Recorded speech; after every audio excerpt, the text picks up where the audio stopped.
Louisville wins the toss. They will defer. Kentucky will receive this kick.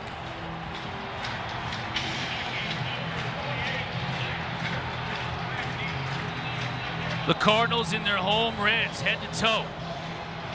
Kentucky making that about an hour and 15-minute drive up I-64 from Lexington. Brock Travelstead, toe meets leather, and we are underway. Zach Johnson will take it from the goal line, and the fair catch means that we will have a touchback, and we'll see this Kentucky offense first. Chris Cotter, Mark Hertzlich, Jalen Johnson on the field. Your crew tonight. And Mark, when you talk about Kentucky, it's a different look for the Wildcats this year. Great running team over the last few years. Last in the SEC in passing last year. They bring in a new offensive coordinator. Now they're throwing the ball. Yeah, they flipped the script. Mark Stewart went out and found Liam Cohen from the Los Angeles Rams. And this is that Sean McVay offense. They're pass first, and they brought in a quarterback, Will Levis, to complete this offense, and he has been really good. Levis will throw on first down, rolls the pocket, has a receiver open, hits him at midfield, stays in bounds. That's the dynamic Wan'Dale Robinson, the transfer from Nebraska, and he could set all kinds of Kentucky receiving records before the end of the night. That's 27 yards on first down. Yeah, well, what a way to start off the game. You see the pass-first offense, and we talked about it. Transferred in, Will Levis came from Penn State. He wanted to be able to develop his passing. And then another transfer, Wan'Dale Robinson, has been really fantastic. Transferred in from Nebraska, and he has had plays just like that all season. Rodriguez, his first carry of the game, and he barrels his way forward for a gain of 6. Well, they're doing us a favor by getting the three-headed monster all the touches early. You know, the other guy who has had a phenomenal year is Chris Rodriguez at running back. And we are so used to seeing these power running backs, these big-time numbers from running backs at Kentucky. Now they switch the offense, and there's still a place for that. Chris Rodriguez, over 1,000 yards rushing this year. Jaton McClain in the backfield now for the Wildcats. He'll get the carry on the outside, lots of speed around the corner. Tracked down after a gain of about 8 yards. It'll be first down for the Wildcats. Quinterio Cole on the stop.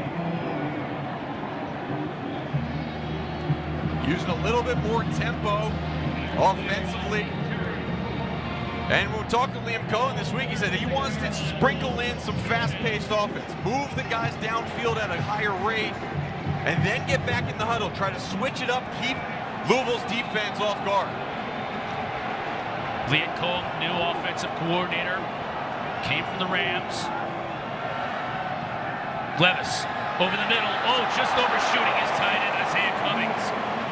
They want to get big number 84 more involved in the offense this week, and he had an opportunity there. Levis just missed him.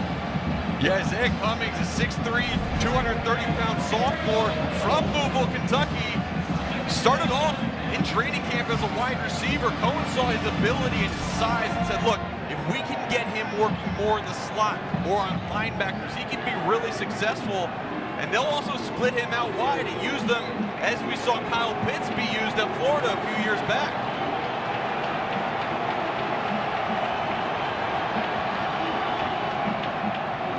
Levis to keep it himself.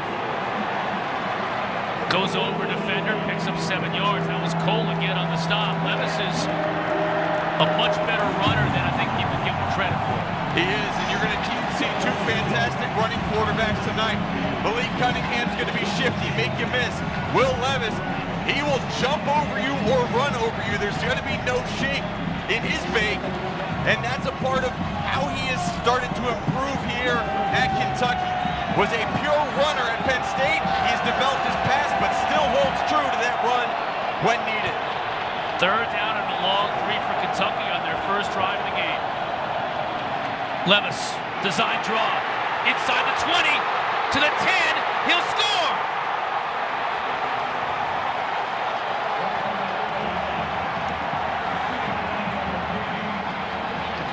And Mark, for the 7th time in 12 games this season, Kentucky scores a touchdown on their opening drive. Start fast, start often.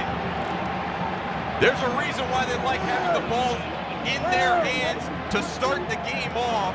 because they are so successful at marching down the field. One thing that Liam Cohen inherited when he was in the NFL is scripting and having a plan for that opening drive. It was worked to perfection in this game. Matt Ruffalo with the try. A raucous crowd. They've been getting ready for this game all day long here in Louisville. Kentucky comes in, immediately takes the opening kickoff and scores. Levis with the touchdown. Wildcats up early.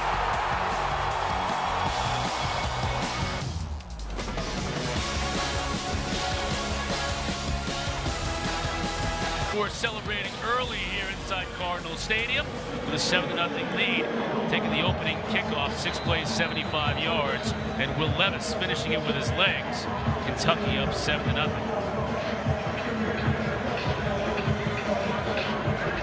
Speedster Tyler Harrell is back to receive this chance-forward kick, and he'll let it sail over his head. Let's send it to the studio. Kevin Connors, what do you got?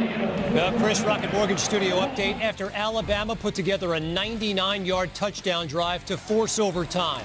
Fast forward to the 4th OT. TJ Finley for Auburn. No dice. And Sam Acho, Bryce Young's turn. What did you see? Bryce Young didn't get a touchdown until the 59th minute of the game, but he came in clutch in overtime to John Mechie. Alabama, Chris, survives in 4 OTs. Unbelievable. Thanks, Kevin. Sam, appreciate it. More on that game and all the others here throughout the night. Cunningham looking to throw and hits his target. That's going to be a first down on the first offensive play of the game for the Cardinals. Yeah, we talked about the different types of quarterbacks in this game. Malik Cunningham is a different type of quarterback. Look what he did last week. That is in one game, mind you. It's phenomenal. 527 total yards and 7 touchdowns that man right there accounted for. Man, he can play some ball at a very high level. Push pass.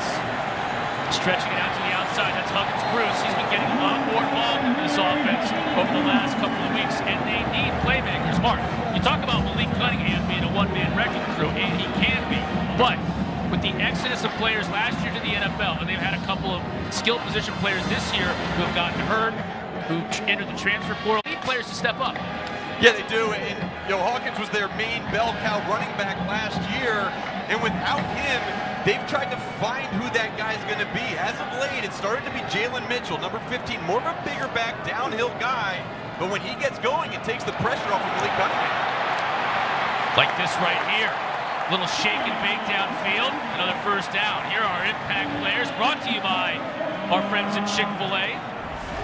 We mentioned a few of them, Mark. Yeah, and Chris Rodriguez, we already saw him get involved on the offensive side at running back. They need him to be productive. And then DeAndre Square, he has developed into a leader on this defense. He'll be all over the field, and he's going to be tasked a lot of times with containing the impact player from Louisville, Malik Cunningham. He goes all over the place, passes it, rushes it, and then defensively, they have a phenomenal force.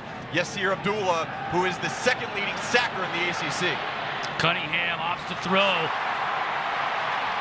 Just couldn't, and wait a minute, maybe he did make the catch. One of the officials is saying he did, and it is a beautiful grab. That was Amari Huggins Bruce again, this time going down to his knees and making the grab on the far side. That was a phenomenal catch. One thing we talked to Scott Satterfield about with Huggins Bruce, and sometimes he struggles to catch the easy throws. Well, that was a tough one. Let's see if he gets all the way underneath. I think he does get that arm under and pulls it in. That was a spectacular catch. On the run, it's Mitchell, and he won't get far as that defensive front for Kentucky puts a stop to it. And you talk about the defensive front for Kentucky, and this is a 3-3 defense. They'll kind of pose themselves as a 4-2-5 at times, but they have some guys up front. You see number 4 there, Josh Paschal, 36 starts. This is his 37th start at Kentucky, and I mean, he is an All-American candidate for sure. Cancer survivor as well. Just a great story, but he has turned into an even better football player. Cunningham keeps it inside the 20. He'll be forced out of bounds at about the 17. Well, you're going to see a little bit of everything from Scott Satterfield's offense. He was famous at App State for running that outside stretch play, and a lot comes off of that. If you can get that outside stretch play going, play action shots, but he said with Malik Cunningham, we've been able to implement some more of the zone read. They've had more triple option type looks in the game, so he has kind of adjusted what has been sounded true to his philosophy to the players that he has in the field. 3rd and 5 for the Cardinals, their first offensive possession. Receiver on the outside, inside the 15, brought down at the 11. That's going to be a first down for the Cardinals, and that's the big tight end, Marshawn Ford, really coming into his own in a league full of great pass-catching tight ends. Yeah, he might be the best pass-catching tight end in the ACC. 42 catches on the year, over 460 yards, and he's a guy, he was a walk-on at Louisville. At wide receiver, he's developed into one of the hybrid tight end wide receivers and one of the best ones in college football. Fresh set of downs at the 11. Mitchell stays on his feet. Gets inside the 5. Carrington Valentine from his corner spot came up to make the tackle. It's a good look at Jalen Mitchell again. You see his size and his lower body strength. He's a rocked up 221, isn't he? He is, and if you think about it too, he's a redshirt freshman. You know, he had to do his time and kind of wait for his opportunity. This year was that opportunity, and all he's done is put up 680 plus yards on the ground, and that 680 that complements Malik Cunningham. Cunningham here trying to get to the goal line. He'll be tripped up at the 1. Wan'Dale Robinson made the stop.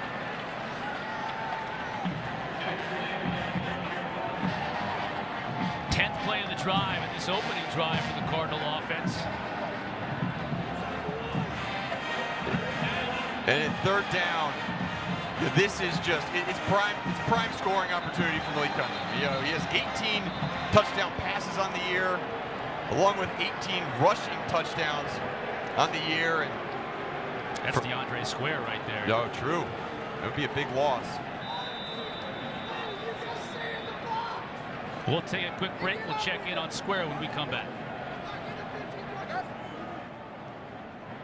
I'm Chris Cotter. Furious start to this game. I haven't even had a chance to take a breath yet. I know, man. Yeah, we knew that both offenses were flying high, and they're both really hitting their stride, even though it's the last regular season game. But they have not disappointed so far. Really, the check's going to be how can defenses stand up in this game? And right now, Kentucky has that opportunity. 3rd and 1 from the 2-yard line. Cunningham's going to keep it leap over the goal line. Did he get in? Yes! The officials say he did. Touchdown, Louisville.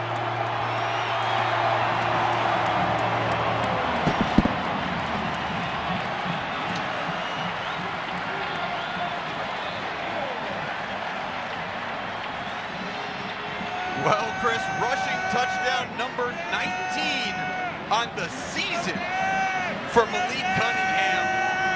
We've seen him run around people. We've seen him run through people. This time, he just flew over people. Let's see. That ball crosses the plane. Ooh. Mr. Official was in the way there. You couldn't tell from that angle. Let's take a look at this one. Can't tell. I mean, there's nothing definitive there that tells you that ball didn't sneak across. All it does is have to touch the white, go over the top. Yep. And, you know, you talk about all the indisputable, all this stuff. If you can't tell, you can't tell, and the call on the field stands. That's going to stand as a touchdown. And quarterback rushing touchdown for Kentucky. It's that old commercial. Anything you can do, I can do better. Malik Cunningham marches his team down the field and scores in a similar fashion.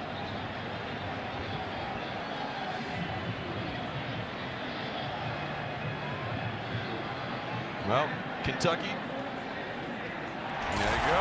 Ruling on the field stands. Our referee, Matt Leffler, with the indication. Louisville did it in 6 plays, 75 yards. Kentucky, 75-yard touchdown drive as well.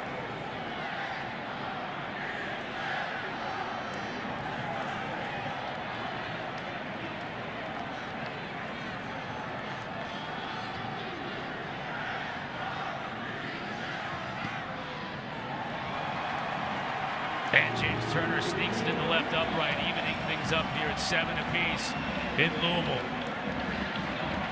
Scott Satterfield has to be happy with the response. This crowd was into it heavy, and there is a good Kentucky contingent here as well. But the Louisville home crowd was fired up. Kentucky took the opening kickoff, marched right down and scored. But his team, with a veteran quarterback now, one of the captains of this team, said, "I got you," and he answered. Yeah, he answered. And now on the sideline, Brian Brown, the defensive coordinator for Louisville, he needs to get his guys together. It looked a little bit like they were caught in the moment watching what was going on. This is a primetime night game, rivalry game. Sometimes you get those nerves early. It's time to settle down for both teams and make it a little bit difficult. Just make it more difficult for these offenses to move downfield. And there's Brian Brown right there. Talk about what he's done with this Louisville defense. He inherited a team that was giving up 45 points a game, one of the worst in the country, and they've chopped that number almost in half in his 3 years here. Travelstead into the back of the end zone, touchback. The third member of our crew is Jalen Johnson. She's standing by in the field with more on this rivalry.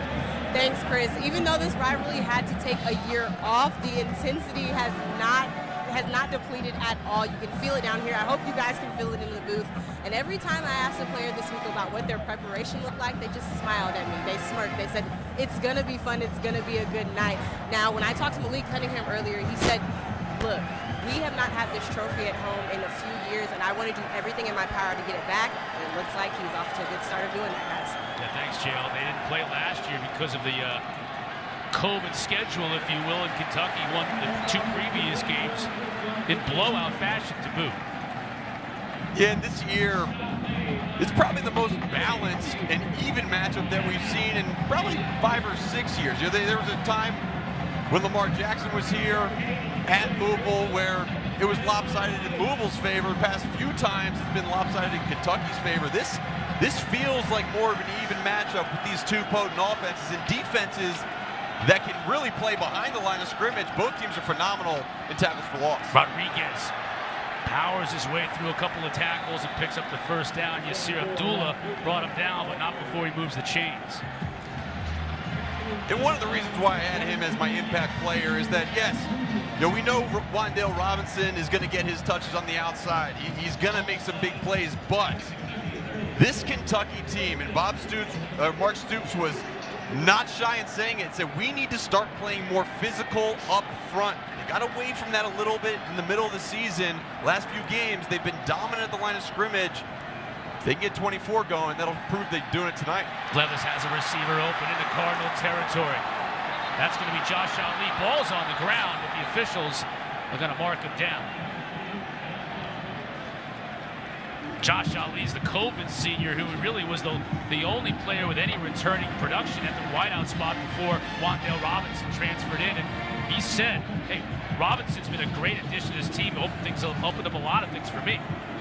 And how mature a response is that? Someone comes in and now becomes the #1 receiver, and your response is to try to help that guy as much as you can. That's what creates winning football teams. Play action. Going to Wan'Dale, just overshoots him.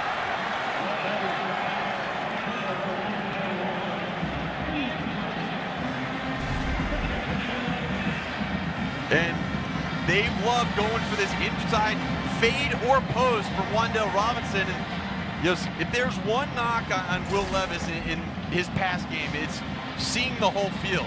On that last play, he had Josh Ali wide open towards the left side of the field on the numbers, just missed him because there are times where he gets locked in to #1, rightfully so. He's a phenomenal receiver, but you can miss some big opportunities. Just making sure the play clock is up to snuff. Officials got it figured out. Did you play against one of these officials in college? Did we meet one of those guys on the field before the game?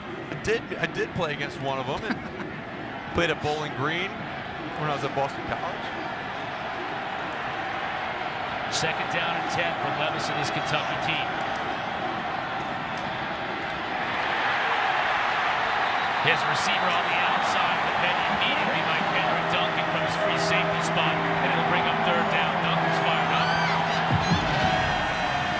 You know who else is fired up? Cardinal Nation.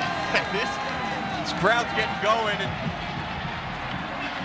3rd and long, 3rd and medium, I guess, whatever you want to call it. This is the first really true test we've seen Will Levis needing to complete this ball. They're going to come out in an empty set trying to dictate what Louisville's doing. Let's see if Louisville brings pressure or if they sit off.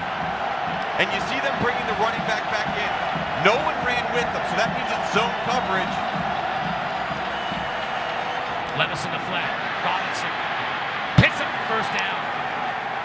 He is so good with the football in his hands. He just makes plays, picks up first downs, scores touchdowns. Yeah, and he has the speed to break away. However, it's his quickness that makes the difference. You see how he just takes that little jab step inside, then slows down the defender a half a second where he can pick up that extra yard. And that's what's made him so good. He is like, every time he touches the ball, it's almost like he's a kick returner, and he can see so much and make so many men miss. Smoke. Nothing doing. Might have even lost a yard. Kavosiey Smoke is a little bit more of a smaller back compared to Chris Rodriguez. 5'9", 202 from Wetumpka, Alabama. Yeah, we've already seen 3 running backs for this Kentucky squad. Smoke is more of a perimeter runner. You see Juton McClain, we already saw him touch the football. He can catch the ball out of the backfield, lines up in the slot sometimes. The downhill guy is Chris Rodriguez.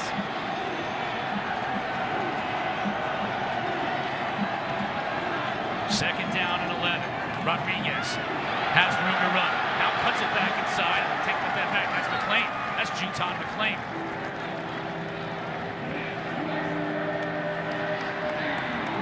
Isaiah Cummings, number 84. Watch him come across the line of scrimmage and make this block at the point of attack. That's something that these coaching staff have been working on Cummings. We know he can catch the ball downfield, but that is the next step of his progression. And on 3rd down and 2, you have 2 powerful runners in the backfield with 2 big tight ends in the game. Look for this to go right up the middle.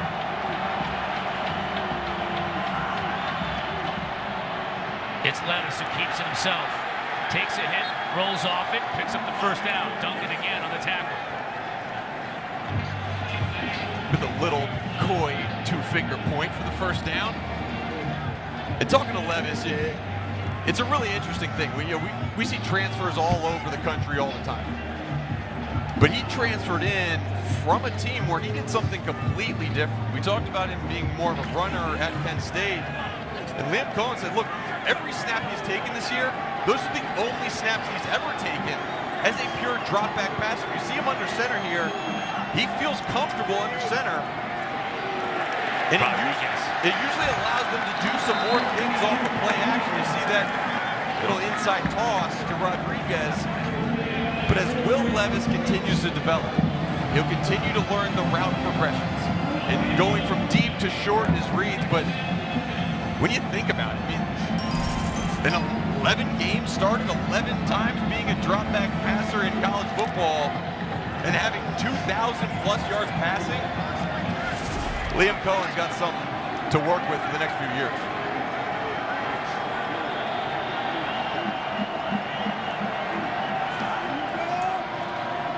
Levis, quick toss outside. Has a receiver inside the 10. That's Ali. It'll be 1st and goal, Wildcats.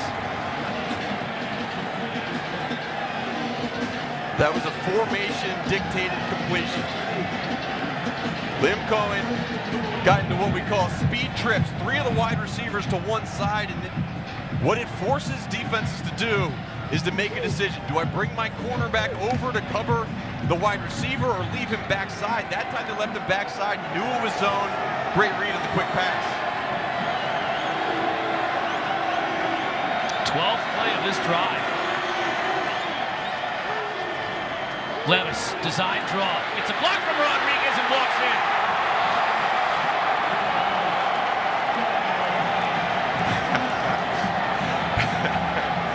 Throwing the L's down. Well, this kid from Connecticut being Penn State, I think he's got the hang of this rivalry thing here in Louisville. I think he does. Wow. That's a good way to make no friends in this stadium, but that's all right. He's got enough friends wearing white, I believe. Second rushing touchdown of the day for Levis.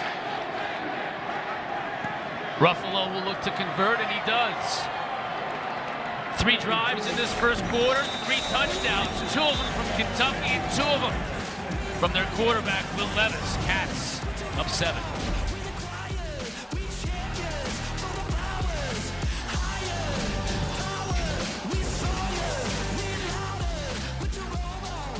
You know it's basketball season. Tomorrow we'll have the ESPN Events Invitation.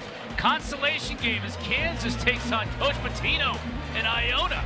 1 o'clock Eastern on ESPN and on the ESPN app. I think Iona's off to a 6-1 start on the year for Coach Pitino. 14-7 our score here. Kentucky with the lead over Louisville. They've scored on both of their offensive possessions. Louisville scored on their only one, as we are now at the end, getting close to the end of this first quarter, Mark. A lot of good football. Yeah, let's take a look at our drive recap brought to you by Mazda. And let's look at that last play, that scoring touchdown. Wide open. They put 4 wide receivers outside. You see 44 in the game in the middle. That's Dorian Jones. C.J. Avery, if you remember, the guy who would be in there at that starting middle linebacker spot, got hurt earlier in the drive. Kentucky understands personnel. They understand formation. And they isolated their quarterback on an inexperienced linebacker. And that's been 2 touchdowns on the QB draw for Kentucky. So Malik Cunningham answered on the last drive. Fumbles on the opening snap here. Now he's in trouble. Has a receiver wide open, though, in the flat. First down and a lot more beyond the 40. That's going to be Ford again. How does Marshawn Ford get that wide open? Well, it's crazy. Anytime in football, when the ball hits the ground, people lose their minds. And they just start chasing the quarterback, totally forgetting that if he picks it up, you got to cover Marshawn Ford. We used to talk about all the time. A lot of times it happens when you're covering kickoffs or something like that. If the ball hits the ground, go faster. But if the ball hits the ground, be more locked in on your assignment. Let the other guy who's assigned to the quarterback make the play. Now Maurice Berkeley in the game at tailback. Blocking as the pressure comes. Malik. This is what he does so well, but he can't get away from the defense this time and force that out of bounds, and maybe a few words and some pushing and shoving on the sideline. Now maybe even a little more than that. Oh, boy. Vito Tisdale from his linebacker spot or that nickelback spot. Now it's getting uglier. Now flags are flying. Tisdale chased him out of bounds and rode him a little while on the white. Now you can see coaches are over there on the sideline. You can see the offensive coordinator for Kentucky on the far right side. Yeah, that's Liam Cole talking to Cunningham. On the 15-yard line. You know, it's crazy. A lot of these coaches, right, they're former players. You bump them wrong, you get in their face a little bit, they get fired up. They know what's going on. But, you know, it's the type of thing, right? Now the teams are separated. Yeah, there's some flags down. I don't think there was any punches thrown or anything like that. But you see, this is a rivalry game. These teams have a lot of pride in what they're doing. And we mentioned they didn't play last year because it is 2 teams from different conferences. But 2 years ago when they played, Malik didn't have a great game, and Kentucky handed it to the Cardinals. Yeah, no, you're right. Really, the last 2 times that Malik played in this game, he didn't have a great game. And you see Malik hold on to the jersey of Tisdale.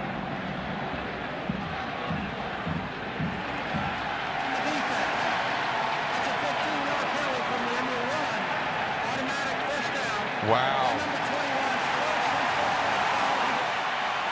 So they called it on one side. They said number 21 on the defense. That's Quandre Mosley.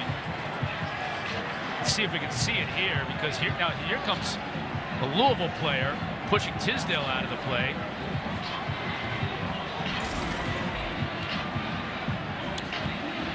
Stoops wants an explanation. Why wasn't it both sides?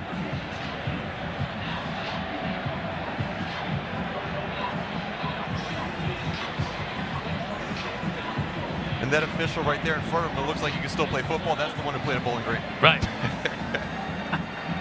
Not our referee, it was the field judge, I think, who played at BGSU.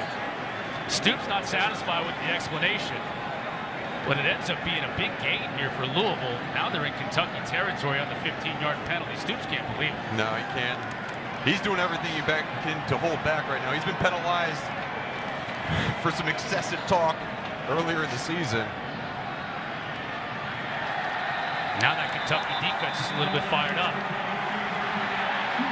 And that was Khalil Saunders, number 92, getting that initial push. That knocked back the running back. And now they're holding back Wright, the defensive coordinator. He's trying to hold back players too. I think he likes that his defense is fired up, but there's a fine line between fired up and chippy. Stoops getting his boys going. Up 7 here after 1.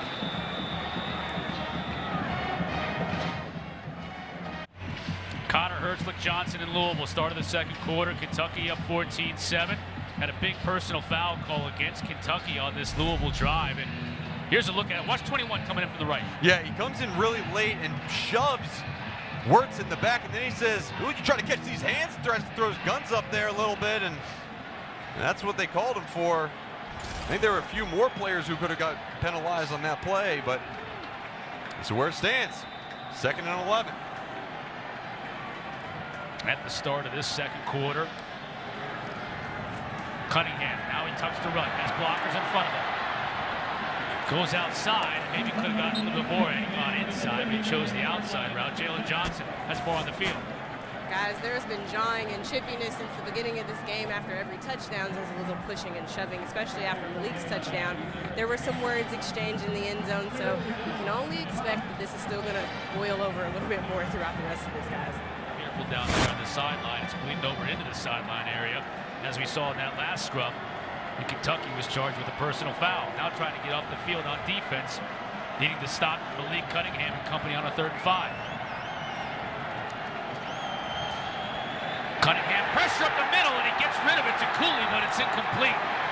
That was Tisdale again who rode him out of bounds on that play that started the melee, applying the pressure up the middle. Vito Tisdale. He was the one who drove Malik Cunningham out before that scrum on the sideline. You see him come off the edge from that nickel position, and a little bit extra from Cunningham at the very end of that play. And now Louisville staying on the field. 4th down and 5. Cooley in the backfield next to Cunningham. Cunningham to throw, overthrows his receiver. It wasn't even close, but here comes a flag. They're going to get Carrington Valentine.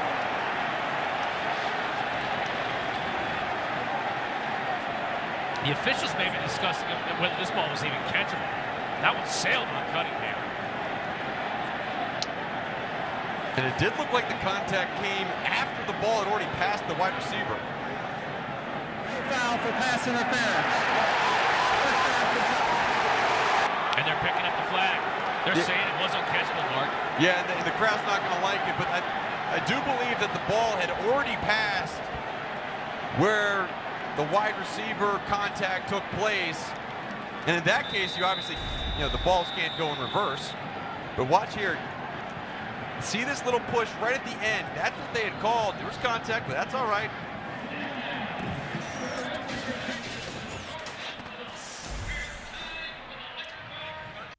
Next Sunday, join us for the exclusive reveal of the college football playoff matchups in both the Cotton Bowl and the Orange Bowl to be played on New Year's Eve right here on ESPN. Reese and the guys will also unveil the New Year's 6 bowl games and have the final top 25 rankings in that 4-hour special. You gotta be kidding me. Starting at noon Eastern, right after Sunday NFL Countdown on ESPN. Levis rolls. Downfield has a receiver. That's a nice catch. Did he stay in bounds? He made the catch. Wan'Dale Robinson on a beautiful tiptoe on the sideline. No way he made that catch. Look at this body control, adjusting to the football in the air. And Pirouette. You would think that he had to have touched down. But he's Wan'Dale Robinson, so maybe he did. Rolling on the field is a catch at the sideline. The previous play is under further review. I'm glad we got Matt Leffler's mic sort of working on the field. Let's check out this replay again to see if Robinson was getting congratulations, and why not?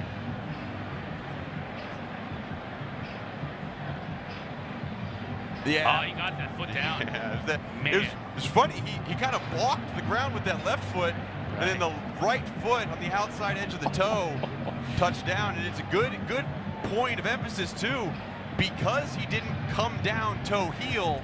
All that has to touch is the outside edge of that toe. And that should be a completion. Good call by the officials. 3 catches today so far, Mark. Came in with 85 catches on the year, 1,067 yards, 111 yards rushing to boot, and 7 touchdowns. Yeah, and he's had 4 catches in every single game this season. So, I mean, he's no stranger to that. But all of his catches today, they've been big gains. And they've been right around that sideline, around 15 to 20 yards. So we'll see if Louisville changes up coverage at all and starts to flood that zone in cover 3. After review, the ruling on the field stands. It's a catch, first down. Wan'Dale letting them know that's a first down for Kentucky. So after stopping Louisville on 4th down, they get the football back and immediately move into Cardinal territory. And it was a great catch, and it was I mean, a really, really good throw as well. But you know, when you talk about Wan'Dale Robinson, and we asked the coaches about him, and said, look, he is as humble can get, and he just works like a pro, and that work has paid off for him this year. Rodriguez, nowhere to go, stood up at the line of scrimmage and dropped. That was Abdullah who ultimately brought him down, but Rodriguez was slowed down at the point of attack and had nowhere to go. And that's Yasir Abdullah's 14.5 tackle for loss this year, 2nd in the ACC. And he's a guy who just doesn't get as much national recognition as he probably should. He's been a really, really good, stable player at that outside linebacker position for Louisville. Levis, the quick toss. Robinson tries to make a defender miss. Can't do it as Quinterio Cole stood his ground. It'll bring up 3rd and 4.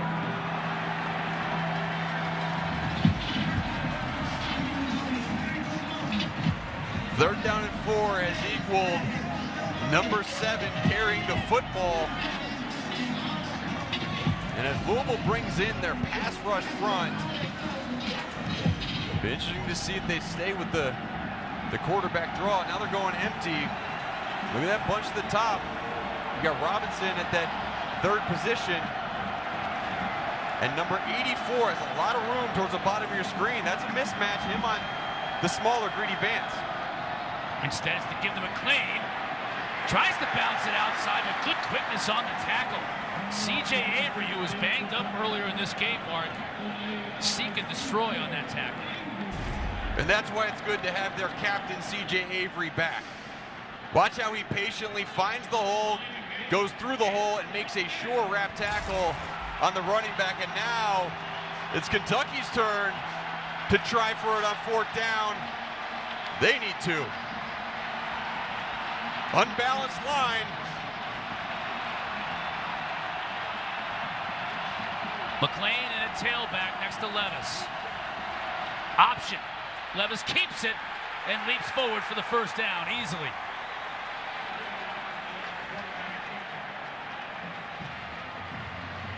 Sometimes we take for granted the size and power that Will Levis has. He's 6'3", 235 pounds.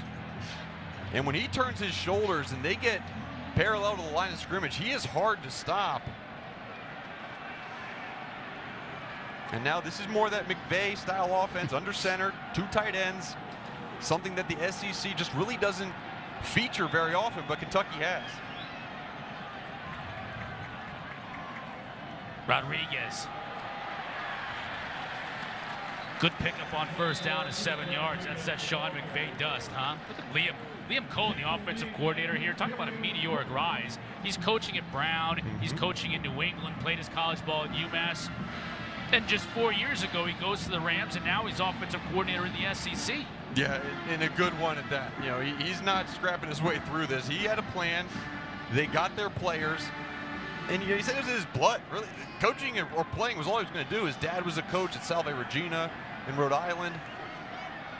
And you talk about the coaches he's played under, right, or coached under. Don Brown at UMass to start. Defensive mind, you learn a lot. Then Mark Whipple, and obviously we've talked about Sean McVay, but when you have a bunch of different styles that you can combine and or dig into your library of knowledge, you are able to adjust your scheme with your personnel. And Will Levis, it's been an adjustment. Adding his run ability to this Sean McVay style has paid dividends. 3rd down and 3. Robinson in motion to the top of your screen. Louisville's packing the line of scrimmage. Fake the pitch. Levis will look to pick it up on his own. He falls forward, but he's still going to be short.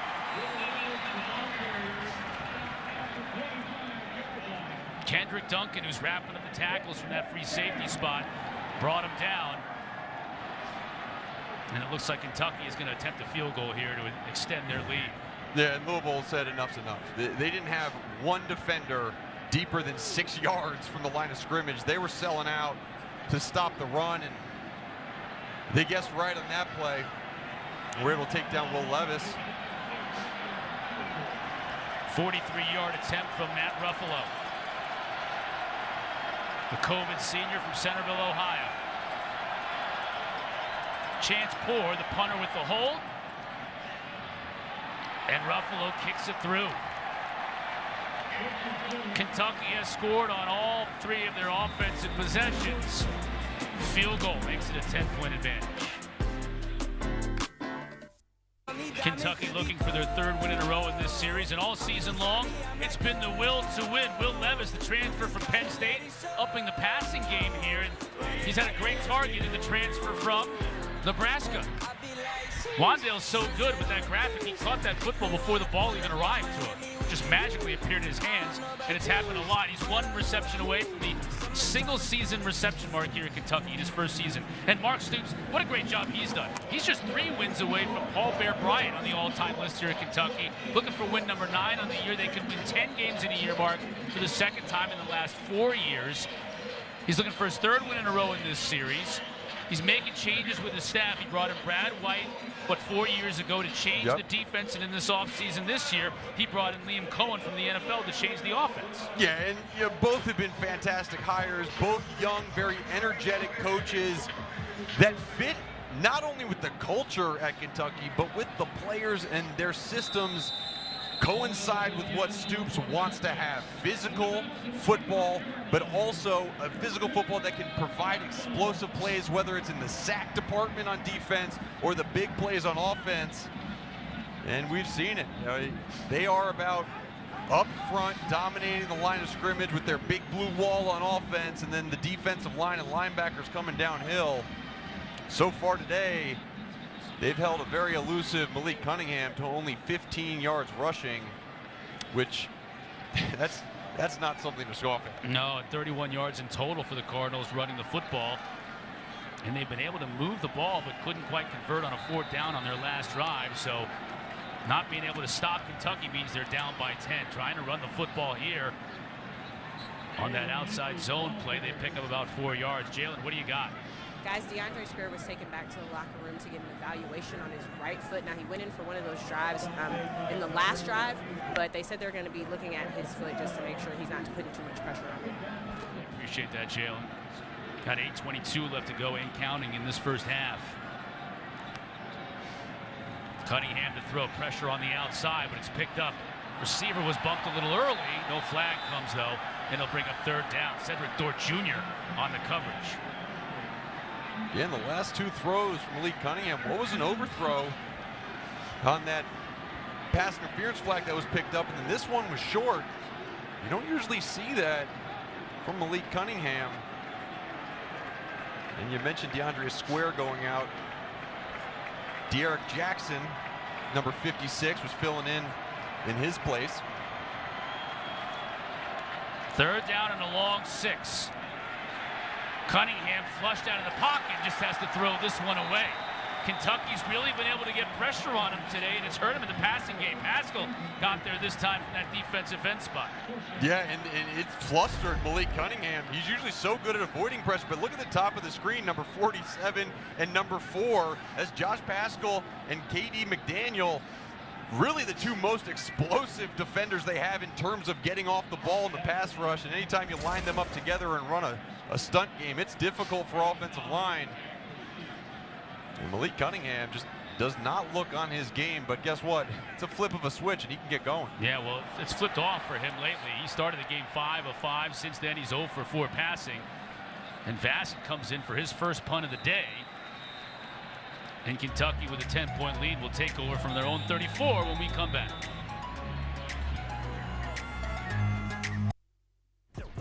Midway through the second quarter, Louisville up 10 with the ball. Will Levis, pretty good start. Yeah, he's found his top target early and often. That was the first play of the game, the long pass towards the sideline, and then he's been able to pull down and run. I think Louisville is prepared all week for a guy who can stand back there and pass, but what extra he brings in the ground game, that's what has started to catch Louisville off the guard. And if they can continue to mix in run and pass with number 7, they seem to be effective. That one was snipped out pretty well. Yeah. Greedy Vance got greedy on that play. Saw number 1, his eyes lit up. Yeah, Greedy Vance is a guy, he's a freshman on this team, true freshman. He's been thrust in there. Keitrell Clark, their top cornerback, out for the season. Tore his ACL versus NC State, and it's been a lot on Greedy Vance, and maybe more than the coaches would have liked. Last few weeks, he's been picked on too. They've targeted him a lot. That was a short tackle on that last screenplay. Kavosiey Smoke cuts it back inside, does well just to pick up positive yards. A couple of yards, it'll bring up 3rd down and 8. Yaya Diaby on the stop. This is a huge 3rd down play for both teams. And you get a good look at Wan'Dale Robinson. Watch what he has done. Most receptions in a single season in Kentucky history. Man. Tying James Whalen.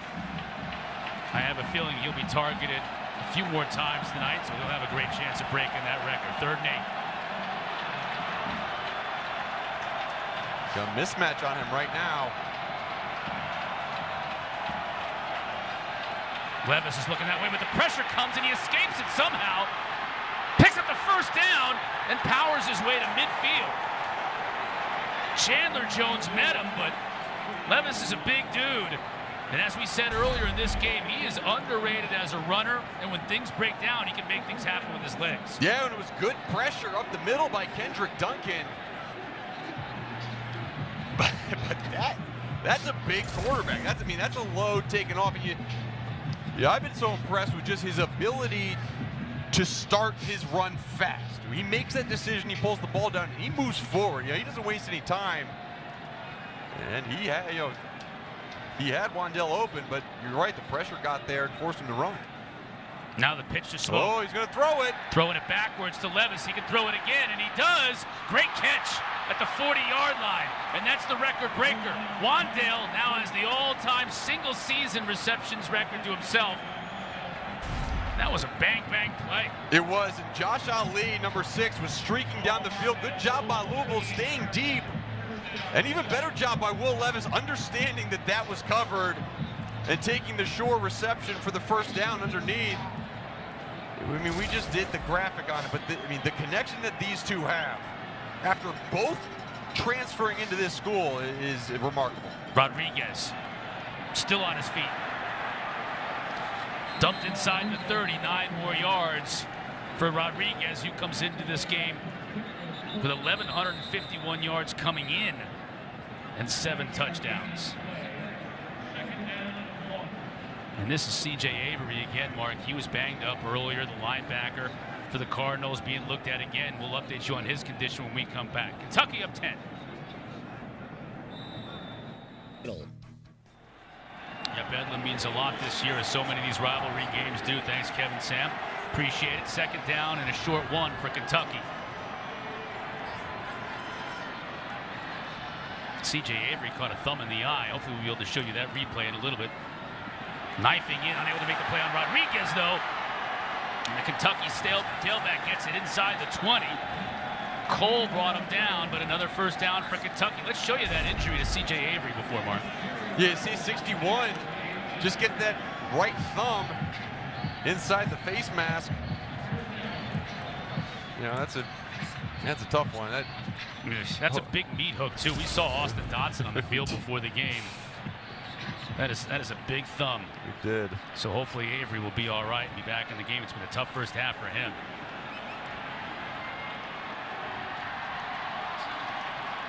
Rodriguez, full head of steam. Mark, he's getting big chunks of yards before he even gets touched by a red jersey.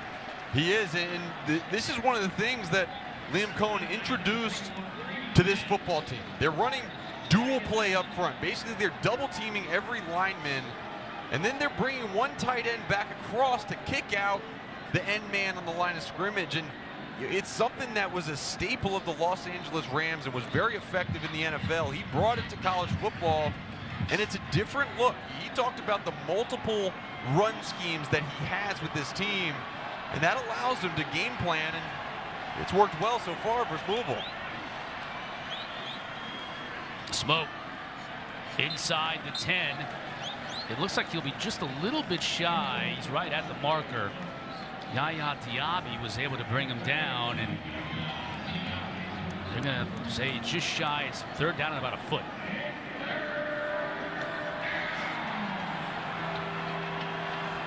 And this crowd, they've taken the crowd out of it a little bit. With the consistency that this Kentucky offense has shown, not getting as loud on third down. Levis will keep it. Just moves a pile down to the 5-yard line, inside the 5. You know, one thing that Brian Brown, defensive coordinator for Louisville, told us earlier in the week, he said, I think back to 2 years ago, they just physically beat us up front. And he said, we can't have that happen again this year, and so far it's happening. Smoke. There it is again, that dual play with the tight end coming back across. And Kavosiey Smoke, he's a good running back. He's not necessarily built for this downhill style, but someone has to spell Chris Rodriguez. And now It'll be McClain coming in. Yeah, McClain's going to come in. Third and goal inside the 5.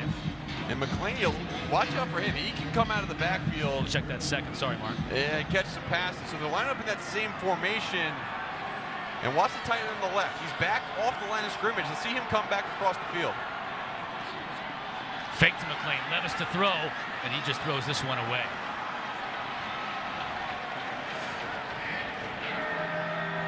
Wanted to get Robinson coming around the back corner there in the backside of the end zone. Just wasn't open. No, it wasn't open, and Louisville did a good job of understanding personnel, understanding the situation, but now on third down and 5 and goal to go, this is a make or break type situation for Louisville defensively. They got to hold Kentucky to a field goal or they risk going down by a lot.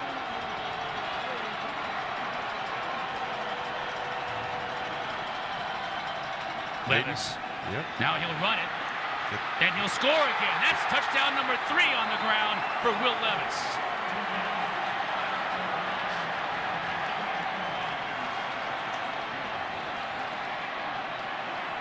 Welcome to Louisville, Will Levis.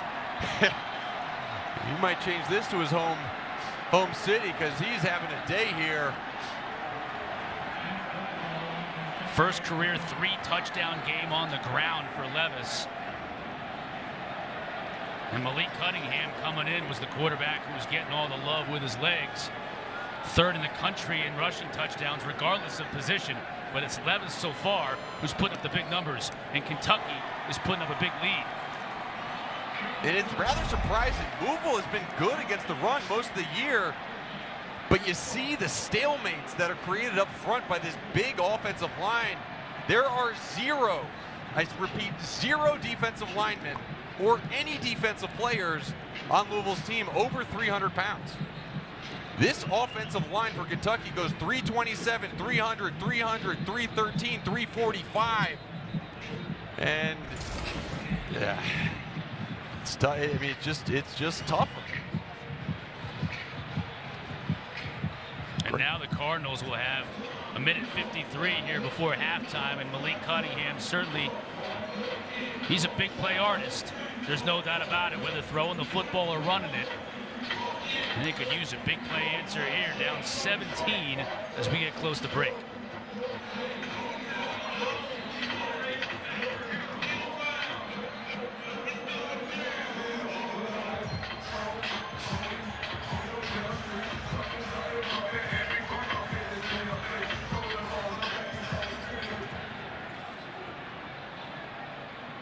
4 with the kickoff out of the back of the end zone. Let's send you to Kevin Connors and Sam Acho in the studio. Yeah, and Chris, coming up on the DirecTV Stream halftime report, we'll show you what's going on right now. And Jim Harbaugh won't soon forget that thrilling win for Michigan today over Ohio State. Plus, recap the Iron Bowl, how Alabama got up off the mat to beat Auburn. And we'll check in on Bedlam. Major Big 12 implications on the line there.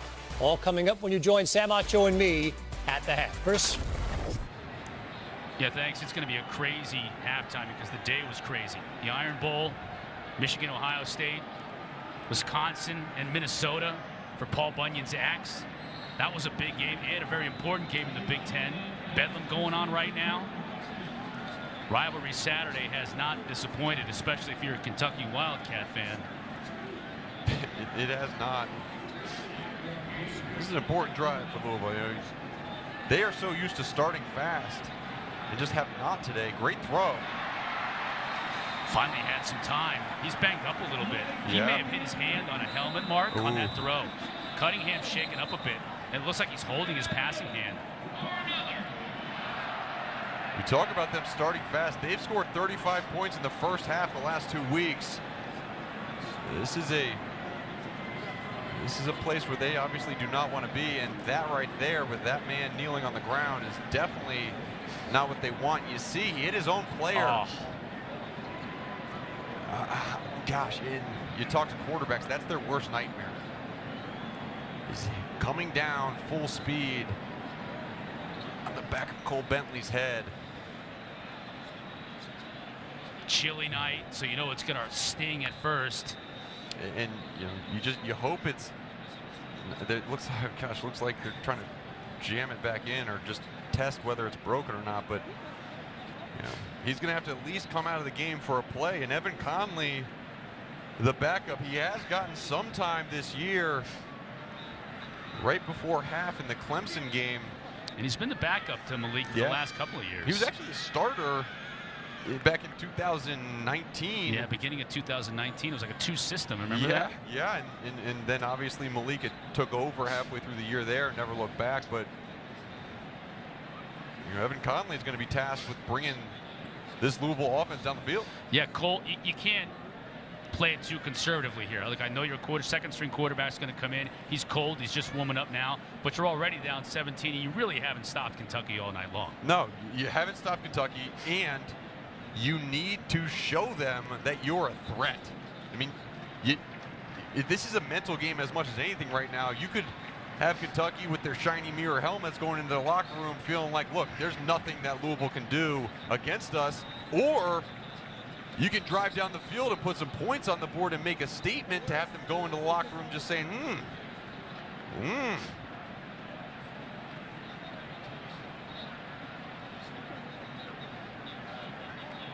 Here you can see the trainer with Malik Cunningham on the left side of your screen. Looked like he was pointing to his thumb, or that area right between his thumb and his index finger. That looks like the curly-headed locks of Eric Wood. That is. Nearest camera, our former colleague. And that's about the width of his back and lats as Great well. center at Louisville for the Buffalo Bills many years. Now it's Evan Conley on this drive near midfield. He'll run, and he has a blocker in front of him. And good yardage. Bangs off a couple of defenders down to the 30-yard line. Now that gets the crowd into it here late in the first half. Well, Evan Conley is kind of a similar runner to Will Levis. So he's a run-you-over type quarterback. And you see he's a little bit uncomfortable, a little bit unsure back there in the pocket, but good job of getting upfield. And, safe play on his first play in the game. You saw Jalen Mitchell going to lead blocking, and just when you thought this crowd was out of it, Evan Conley comes in and breaks off a big run to get them back in. And Kentucky calls that timeout, Mark. That's interesting. The clock really isn't a factor. Louisville has 4 timeouts on the board, over a minute to play. Now they have the ball at the 30-yard line. But Coach Stoops wanted to call a timeout to talk things over defensively. All right, our Week 12 Monday Night Football matchup. Russell Wilson and the Seahawks in a must-win game when they take on Taylor Heineke and the Washington football team. It's 8 o'clock Eastern on ESPN, ESPN Deportes, and on the ESPN app, of course. Our coverage begins with Monday Night Countdown, 6 o'clock Eastern. Little surprised that Washington hasn't decided on a name yet. Still going with football team, but I think Malik is coming in, and if that timeout, here's something else about that timeout. Maybe it gave Malik a couple of more minutes anyway to recover and be ready to come back in. yeah, I get it. You bring him to the sideline, you prepare him for what they're going to see at quarterback, and now guess what? Forget what we just talked about. Go back to all eyes on number 3.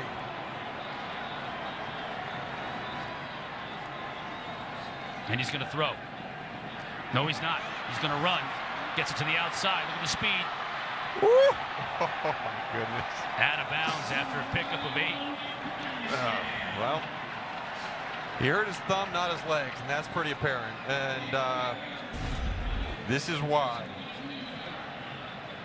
Excuse me. Yeah, J.J. Weaver, very good player at linebacker, but just, not really a shot in that situation. Good job forcing him out of bounds. But, we've seen tough games from Malik Cunningham over the years. Earlier in the season, he played with a hurt right leg, and all he did was just run for 150 yards. And sometimes it gets him in his rhythm. Oh, dropped.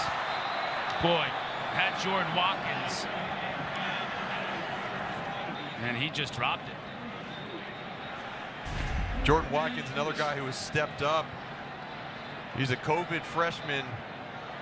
Good throw. I mean, you can't throw a much better ball. And, it's interesting. Certain quarterbacks, you talk about them, and they feel like they play better after they take a few hits. Sometimes Malik Cunningham, he's like, count me out. All you need to do is count me out. And he rises to play in those situations. Got to get it here on 3rd down, and he won't. Dropped in the backfield. Josh Paschal makes a huge play. That's a big loss.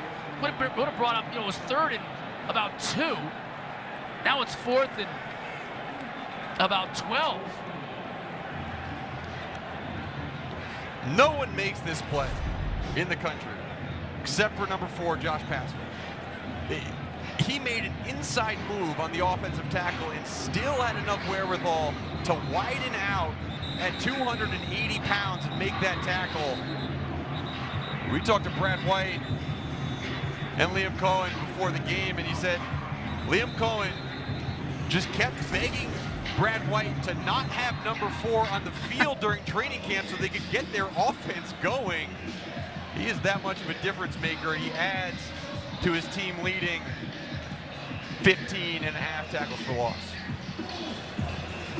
Now Louisville is going to attempt a long field goal. 49 yards from James Turner. His longest on the year is 46.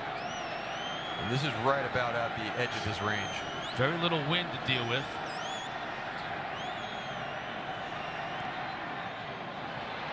And that one is going to sail to the left and no good.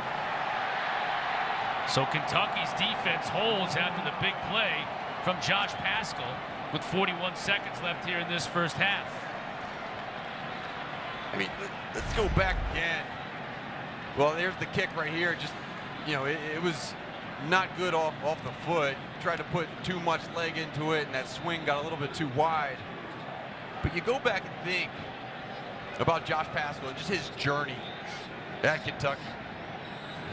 He's a guy, he battled through cancer back in 2018, beginning of the season. He ended up coming back and playing towards the end of that year. He's the only 3-year captain in school history. And, they said scouts come in and say, what's the skeleton in the closet? Well, there's no skeletons in his closet. He's as good a man as he is a player. Levis is going to get good yardage on 1st down. Abdullah brings him down, but not until a gain of 10 yards. And that's why Stoops called the timeout. Because he said, man, the way we've been moving the ball down the field, 30 seconds is all we need, and starts off with a big run from his quarterback.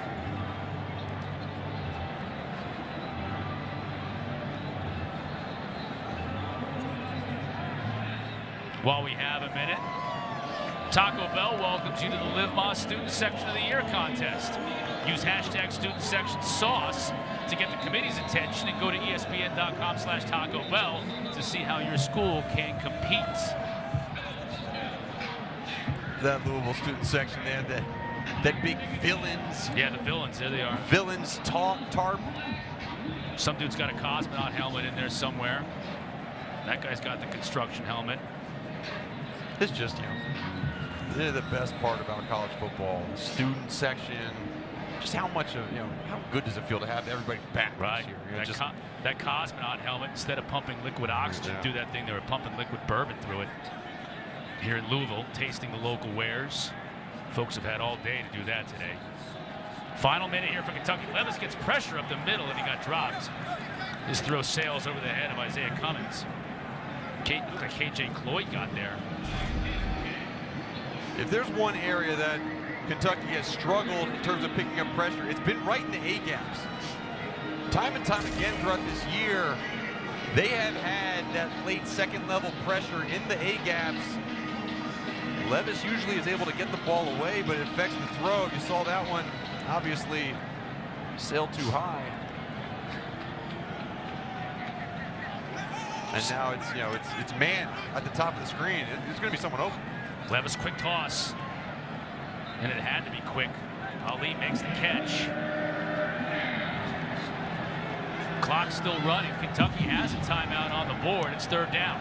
A lot of clock winding down here. Watch for that inside fade from Wan'Dale, the bottom of the screen, the slot. Levis will run, and he won't get there. It'll bring up fourth down. And the clock will wind to triple zeros. Entertaining first half of football, especially if you're a Kentucky fan. 24-7 is our score at the half. Let's get to the studio. Kevin Connors, Sam Acho with the halftime report.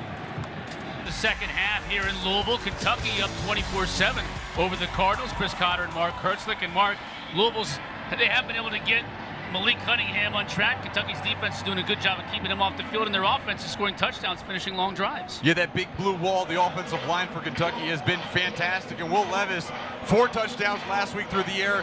This week, he's done it on the ground. 3 touchdowns in that first half. And you just look at the disparity in total plays and time of possession. Kentucky, 42 plays versus Louisville, 25. And then look at the time of possession. Kentucky has held the ball for 21 minutes in this game. Just not enough opportunities for Louisville offensively, and they need to sustain drives. Jalen Johnson is on the field. Jalen? You guys, I got to talk to both coaches at halftime. Now, Coach Stoops said he knows Malik Cunningham is going to be Malik Cunningham, so he likes how they've contained him so far, but he said they have to continue to be the more physical football team. And I talked to Coach Satterfield, and he said Malik Cunningham's going to be okay. I asked about that hand, and he said there's no way he's going to come out this game, but he said we haven't had a lot of time on the field, and he wants his defense to be able to get on the field, get them off, get Kentucky's offense off the field, and start making some big plays, guys. Yeah, thanks, Jalen. Yeah, Malik Cunningham banged that hand on a teammate's helmet toward the end of that first half, but he comes out firing here to start the second.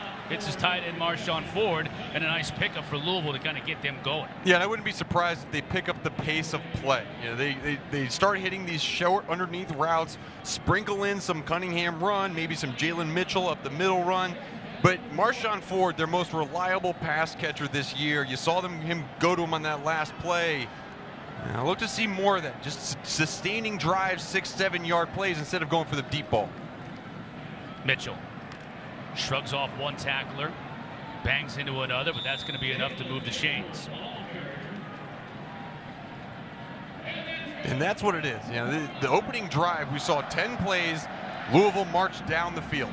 It was a combination of Jalen Mitchell, some running, some scrambling by Malik Cunningham, getting Marshawn Ford involved, and then you take the shot deep to Huggins Bruce or a Tyler Harrell, and that's the game plan. They got away from it because they got disturbed by the pressure that the front for Kentucky showed. And I mean, you talk like number 50, Marquand McCall. We haven't talked about him enough, but this is not the first time he has taken Cole Bentley, the center, and put him 3 yards into the backfield. That right there is a 6'3", 250-pound nose guard. 350-pound nose Excuse guard. me, Right. you're right. 350-pound nose guard. One leg is 250 pounds. Dominating Cole Bentley, and that's got to get better.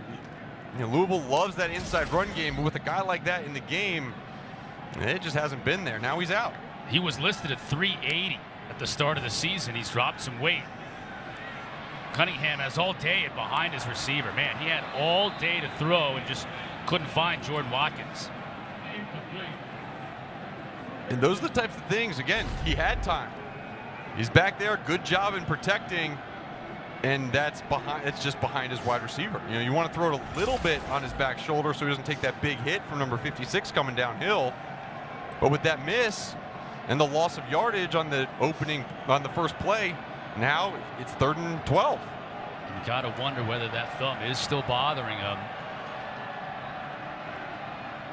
Missing a throw that badly. Now 3rd and 12. Kentucky brings just 3. Trying to go downfield and well covered.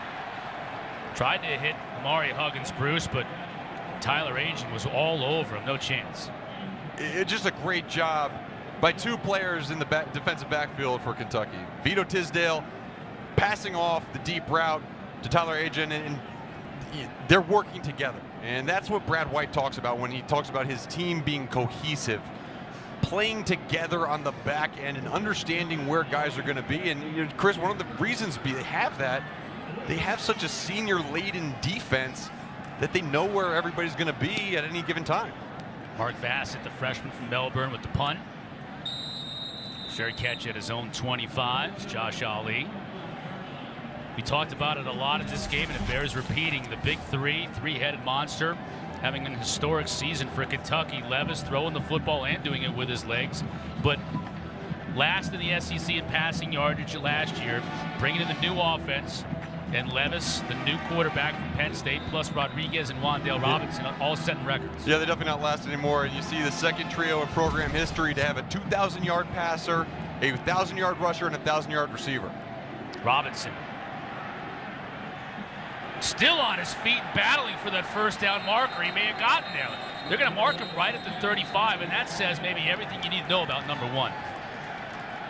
5'11", 185 pounds, and he looked like he was about 230 pounds on that play. Just his effort and his lack of quit and his desire to be a great football player, it's summed up in that one play. Picked up the first down.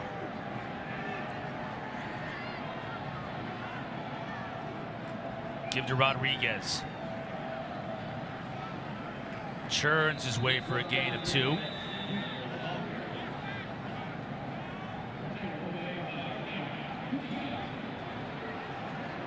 And you hear the murmur.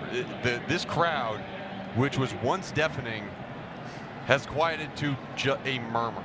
There is no one standing up, except for those people right there, but not many. And it's become a game of watching and spectating rather than becoming involved. And that's a tough task, and Kentucky has gotten them there. Levis to throw, another quick shot out to Robinson. That has been automatic all night long. Let's send it down to Jalen on the field.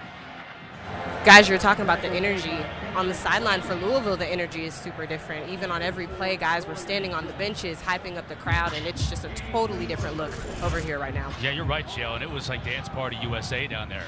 It was in the first half. Yeah, and they pride themselves in that. They have their group of practice players or guys who are kind of waiting in tow to get their chance on the field, and they instruct them. Let's bring the energy to the sideline. Even those guys are having a tough time getting up. Rodriguez powers his way to the second level. Now he brings on the speed. Inside the 20, finally pushed out of bounds around the 15.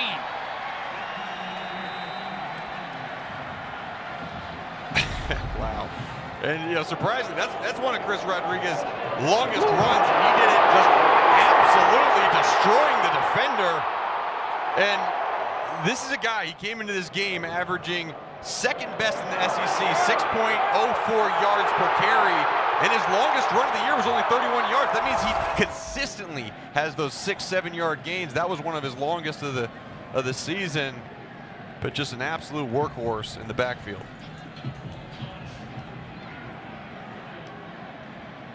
You can see Rodriguez now averaging over 7.5 and pushing 100 yards on the day. Back in the red zone of the Wildcats. Levis to throw again quickly. As a receiver inside the 5, knocked out of bounds at the 2. That time he went to Josh Ali, and Jack Fagot finally brought him down, but first and goal for Kentucky. Well, Liam Cohen's, he's figured it out. Right now he has Brian Brown's number, and he's lining up in the 3-by-1 sets. He's putting a wide receiver at that number 3 wide receiver position, and it's basically saying, if you're going to play zone and play off, we're just going to throw it out there and let him run. If you're not playing man, our quarterback's going to take it and go. McLean stretches for the end zone. They're going to call him down inside the 1.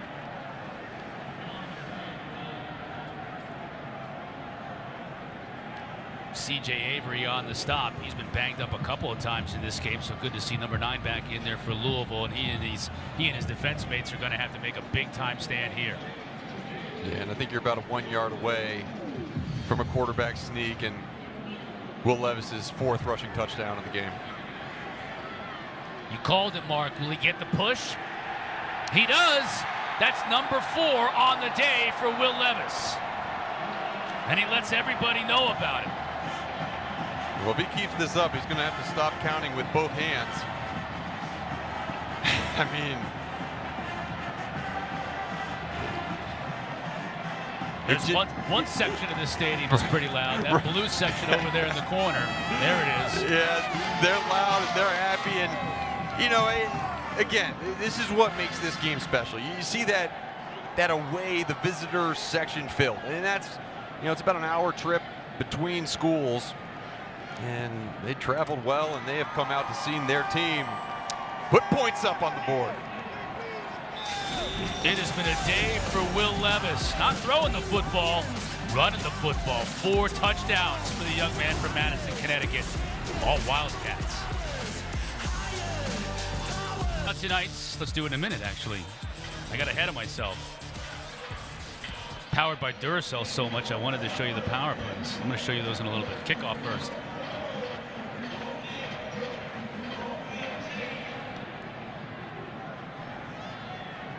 As has been the case all night long, out of the back of the end zone. Now, the powerful plays brought to you by Duracell, and it is all Will Levis. And it's been him on the ground. 12 rushes for 89 yards, and not 1, not 2, not 3, but 4 rushing touchdowns, and he's done it powerfully. We talked about he's not going to try to make you miss. He's going to run right over you, and that is for sure some Duracell power that he is running with tonight. I like the use of the 7s in the eye black, too. We'll get back to that in a little bit. Here's Mitchell trying to get something going on the run game, and this Louisville team, they just have not been able to put anything together. That's Trevion Cooley, rather, the true freshman. Got a Kentucky player down. That's Josh Paschal. He's had a really good game tonight, too.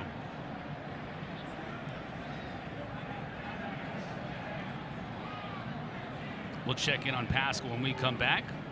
All Kentucky in the 3rd quarter. To universities' general scholarship funds. For every field goal and extra point made, Allstate will also be donating to the American Red Cross to help with disaster relief efforts. Thank you, Allstate. We appreciate it through the years. Today's game has all been about Kentucky quarterback Will Levis. I love how he's using the eye black for the 7s. As a master of the eye black, I want to get your thoughts on that in a little bit. Let's send it down to Jalen Johnson, though. You guys, when I talked to Will Levis earlier this week, I asked him, what have your team been telling you about this rivalry and what it means? And he said, well, you know, this is my first season playing in it, but I really want to feed into it. I'm getting really turned up by just the community, by the guys. And he's throwing the L's down, y'all, after touchdowns. He's getting into it with the crowd. So if you could say feed into it, he has. Yeah. He certainly knows what this rivalry is all about. You know, on the short end of the stick in his first 2 games against Kentucky. See the way he's got the 7s? Yeah, no, I like that. It's creative. It's very symmetrical. It highlights his face and his cheekbones. And you talk about, he has definitely been poking the Cardinal with the proverbial stick. Ever since that first touchdown, he started throwing the L's down at the cheerleaders right behind the end zone. He's had a day. He deserves it. Cunningham has all day. Now he's on target. That's one of his better passes we've seen in a while. And, of course, it's number 83, Marshawn Ford, on the receiving end in midfield.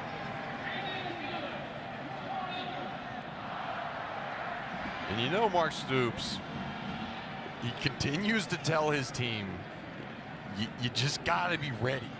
You got to be ready for number 3 to go off. There's always that potential with this Louisville offense that, I mean, he can just do magical things. And he hasn't done it so far today, but you've seen glimpses at times. And that's not too magical. Got a little greedy on that play. J.J. Weaver was the man to pick it off. Yeah, J.J. Weaver with the interception. He does have 6 fingers on one hand, so. You think that helped? I'm sure it did. Not exactly sure what an extra digit will do on the hand, but that was a pretty good catch. And, we talked about different, times that Malik Cunningham can be really good, but there has been no wiggle room by this defense. And you see right there, I'm talking about that right hand, that extra digit. We got to see that again. Kentucky takes over from their own 41. Rodriguez, look at that, just powering downfield. And he'll move the chains on first down. Take a look at Weaver's right hand again. What? Yeah, that's a full finger. Yeah, that's not photoshopped at all.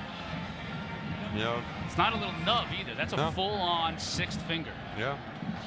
He's going to probably set the record at the combine when they measure the width of your hand. But I'm surprised he was never a pitcher. Yeah, again, not too much studies have been done in terms of what that effect could have on a baseball pitch, but maybe you're right. But I do know what it can do for a football player, at least what it's done for him. It's turned him into a really, really good player. Probably less to do with the digit and more to do with his work ethic and overall athleticism and determination. Rodriguez. Once again, Mark, the story is the same. He's getting downfield and at the second level before anybody in a red shirt even touches him. Yeah, we highlighted him as an impact player coming into today.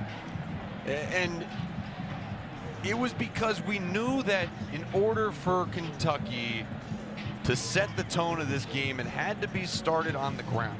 It's kind of surprising Will Levis has been so successful just because he hasn't shown it as much, but we knew that Rodriguez, he is so good when this offensive line gets movement. He goes downhill, and I mean, kudos to the O-line as well. They have been destroying Louisville's defensive front.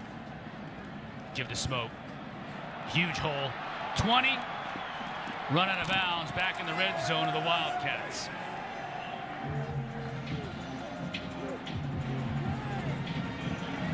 And again, whether it's Smoke or Rodriguez or McLean, this offensive line, just watch the left side of the offensive line. They're blocking down, and then the kickouts from 61. There's just no shot of getting this run game stopped if you're not able to get movement on this offensive line. And Louisville has shown today that they cannot. Smoke.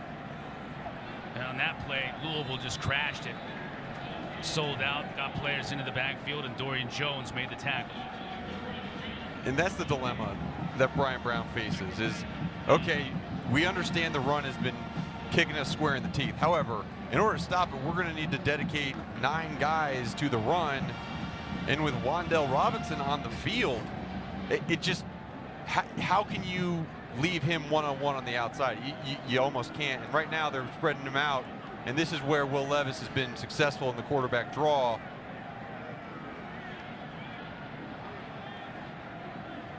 Instead, he throws. He's also had a lot of success with that play. Wan'Dale Robinson gets inside the 10. That's like the 6th, 7th time we've seen that exact play in this game. Yeah, a lot of times you talk about RPO offenses where, okay, you're seeing the ride into the running back's chest, and then you're pulling it out, you're hitting a slant route in behind the linebackers. Well, this is an RPO type offense as well. However, he's counting the box. He's dictating, okay, they're keeping another defender, that nickel safety or that Sam linebacker, bringing him into the edge. Well, that means a safety is playing that slot receiver from 8 yards deep, and that little hitch route has been open all day. First and goal once again for Kentucky. 12 personnel, but a little confusion, and Levis up 31-7, unhappy with the fact that he's going to have to burn a timeout here to talk things over. First and goal for the Wildcats when we come back.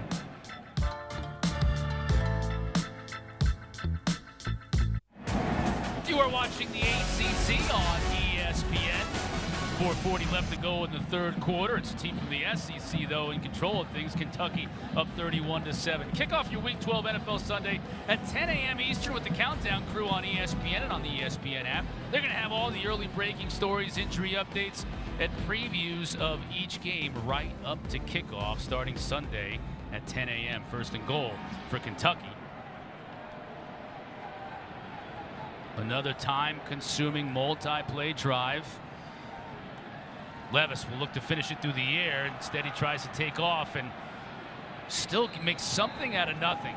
Gets about 3 yards. Well, it looks like a player for Kentucky is a little bit banged up. That might be Dare Rosenthal, the transfer from LSU, starting left tackle. He's been one of the guys on the offensive line who's been a consistent starter, started all 12 games this year. Let's hope he's all right. You know, you try to think about who Will Levis reminds you of, right? With the way he's able to run the ball and throw the ball.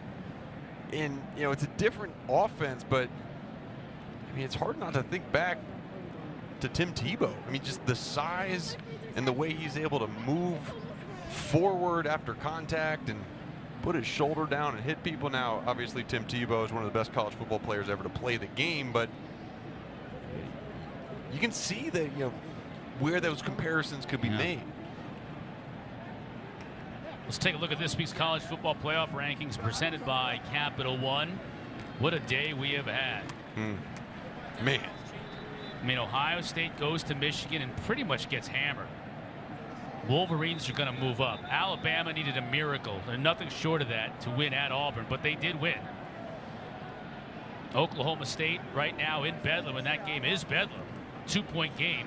Oklahoma State had the lead for much of that game. Now they're trailing Oklahoma. Wild. Well, the people who make these rankings, they go into certain weeks like, come on, just everything stay the same. It never does. That's not what today brought. It's rivalry always week a surprise. after all. And oh, by the way, Wisconsin lost to Minnesota, so Michigan and Iowa for the Big Ten championship. Rodriguez. Now, that's a nice job by Yaya Diaby to hang on. Otherwise, Rodriguez was scoring. Yeah, good tackle. You know, again, this is Louisville defense. I mean, they're trying. You know, they're putting the effort out there. Really, they're outmatched in terms of size. And this SEC offensive line came in here, and again, we've talked about the size differential, but now an opportunity for this defense on 3rd down and 6 to hold Kentucky to 3 points. They had a long way to go to climb back in it, but this could be a start. Levis to throw. Louisville brings pressure. And that affected the throw. We get a flag, go in the end zone. Trying to hit Robinson. And let's wait for the official word from Matt Leffler, our referee.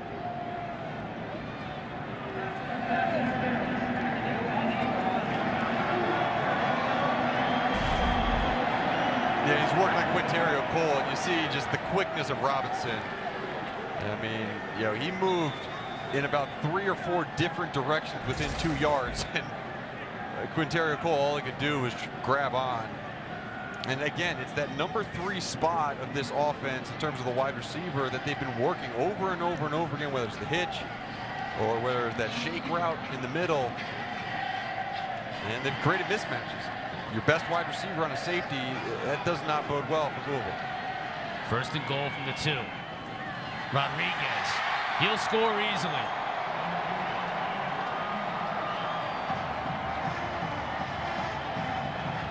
Touchdown number 8 on the year on the ground for Rodriguez.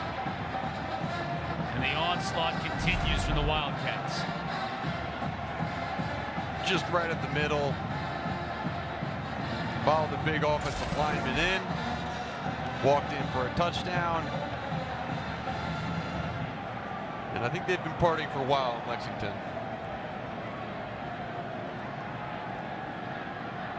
Yeah, they're going to paint I-64 blue between here and Lexington tonight. And probably more tomorrow morning. We'll paint the town here blue. Ruffalo at the PAT, 38-7. Kentucky on top. And I think, don't forget the job that Mark Stoops has done with this Kentucky program. For so long before he got there, it was a basketball first, basketball last, basketball only school. And in his 9 years at the head of this program, he's turned this team not only just into a respectable squad, but a contender in the SEC. Mark, think about this. This year they're 5-3 in the SEC. That's just the second time since 1977 they've had a record in conference above 500. Yeah, and it's nothing. You want to say remarkable? It's not remarkable. He's done it. He's done it steadily. He's done it in terms of with progression. He's done it purposefully. And I think a lot of times you want to point to a turnaround or success like that as, oh, he got lucky. No, he hasn't got lucky. He's worked this team. He's found the right coaches. He has recruited the right players. He has dominated recruiting in the state of Kentucky year in and year out. And you see the result of that effort on display tonight. Tyler Harrell will try to make something happen in the return game. He's got a lot of speed if he can get loose. Unfortunately, he can't out at the 27. And you see right here, basically forever ago until 2012, at no SEC winnings, no 10-win seasons, and you look at since he has gotten there, it's just a bit of turnaround. And those numbers don't even necessarily do it justice in terms of what he had to deal with when he walked in there. And honestly, it's a lot that Scott Satterfield looks across the state and says, I want to do that.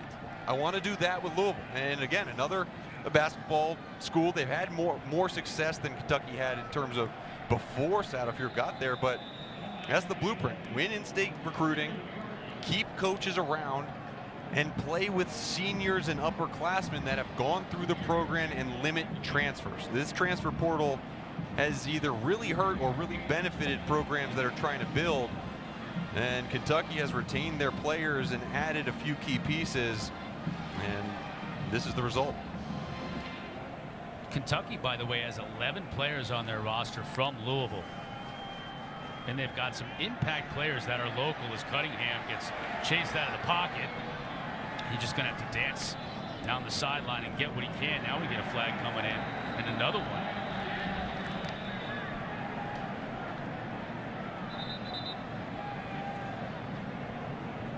K.D. McDaniel seems to think this is going against Louisville. Let's wait for the officials to sort it out. McDaniel kind of got picked off behind the play. I couldn't tell whether it was his own player that bumped him or a Louisville player, but the flag would indicate it was on the red. After the play was over, unnecessary roughness, number 55 on the offense. It's third down. It's a 15-yard penalty from the end of the run. That does seem a bit unnecessary. Yep. Yep, that's unnecessary. And I mean, not only is it unnecessary, it's an illegal block regardless. And that's not the time to be the hero. Settle back Louisville up. And Caleb Chandler, young man out of Georgia. as we were saying locally, a kid like, the transfer portal you mentioned, Wan'Dale Robinson comes over. He's a local kid from Frankfurt, right around the corner from Lexington. And it was important for him to come back home. And the hiring of a guy like Liam Cohen signaled to him that they're going to run an NFL-style offense, and that was the type of offense he wanted to be in, and he wants to be a big part of the recruiting machine here at Kentucky to keep other kids home. Yeah, he basically said he was waiting. He had always wanted to come back to Kentucky, right? But he was waiting to see who Mark Stoops hired as the offensive coordinator. And once that was made known, he said that it was really not a very hard decision for him. I'm going to go and play in this offense. I know I'm going to get my touches. I know I'm going to get a chance to make plays, but he came in with an attitude of, look, it's about the team first. If I have my success, then great. And I think the team has had success, and Wan'Dale has had it plenty himself. Bassett into punt for Louisville as Kentucky forces quick possession. Ali with the return toward midfield. And send you back to the studio. Here's Kevin Collins. Big 12 championship, Chris. Yeah, it's just a perfect ending to Rivalry Saturday, where we've had so many games, surprises dictate who's going to go on and play in their respective conference championship games. McLean now on the carry to the outside. Found the hole, picks up 5 on first down. Oregon and Utah will rematch in the Pac-12 championship. Oregon beat Oregon State in their rivalry game earlier on today. You got Michigan and Iowa in the Big Ten. You had Alabama, needed really a miracle. I don't know what else you can say about that in terms of their win against Auburn. So Alabama was going anyways, but they'll play Georgia now with a spot in the college football playoff on the line next week in the SEC championship in Atlanta. You got Pitt and Wake Forest, play for the ACC title. And with Bedlam still up for grabs, Big 12 is up for grabs. McLean gets the first down and more, churning those legs. Gets to the 36. That will probably be the last play of this third quarter as they set the chains and restart the clock. Successful third quarter for the Kentucky Wildcats. 1 quarter away from winning their 3rd straight in this rivalry and owning the That's the end of the third Kentucky quarter. for 1 more year. Stoops and company, 1 quarter away from their 9th win of the year. Started out chippy, started out close, but it's been all Kentucky for most of the night.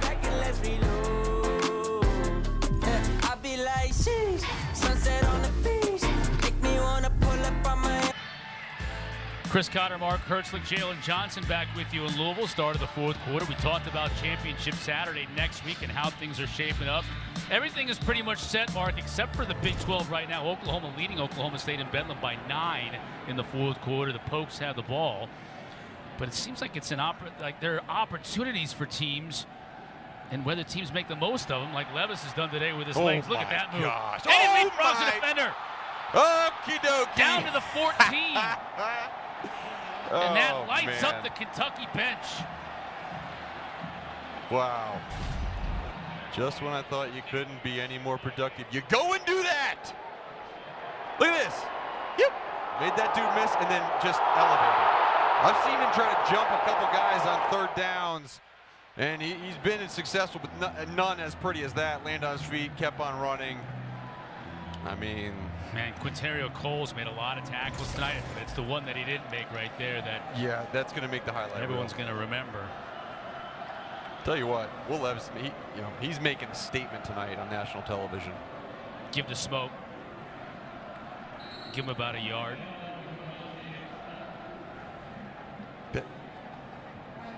That was a phenomenal run. That was amazing. It's really been, it hasn't been Malik. It's been Levis who's electrified this crowd with his legs tonight. Think about it. This is his 12th game in this system. I mean, he's got years left here. And, I mean, you think about that pairing of Liam Cohen and Will Levis. And then Wan'Dale Robinson can come back as well. Smoke's going to score. Yeah.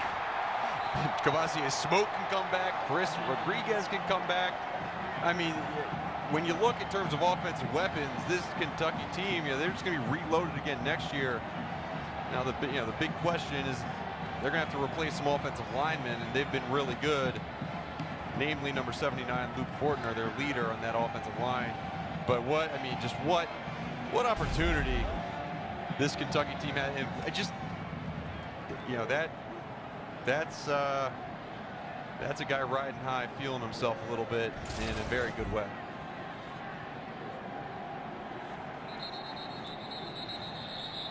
Flag down on the PAT.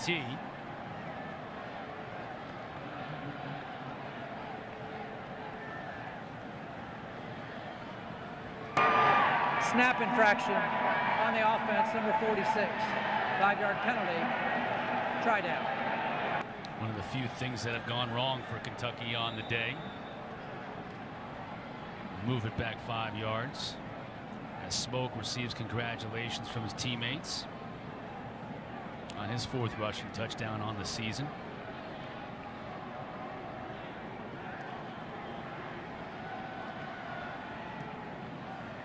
Ruffalo is good.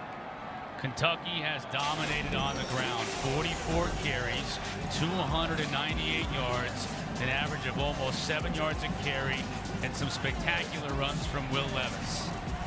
Smoke finishes it off. Oh, wow.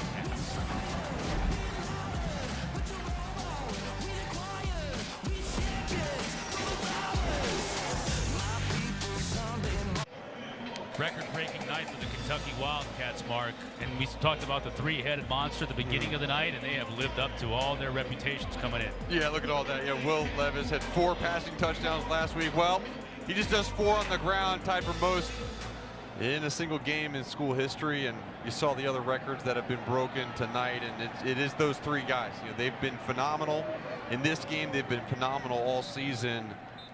And none of that is possible without the big blue wall. I mean, don't forget the production that those big boys have done up front. Speaking of big boys, look at those dudes down there on the bottom, especially Mac Lane. 10:30 Eastern over on the ACC Network. Gets the huddle. JC runs the show. Mac Lane on the right. EJ Manuel, and of course the coach, Mark Richt. Complete breakdowns of today's entire ACC schedule. It's all on the ACC Network and on the ESPN app. And if you don't have ACC Network, go to getaccn.com for instant access.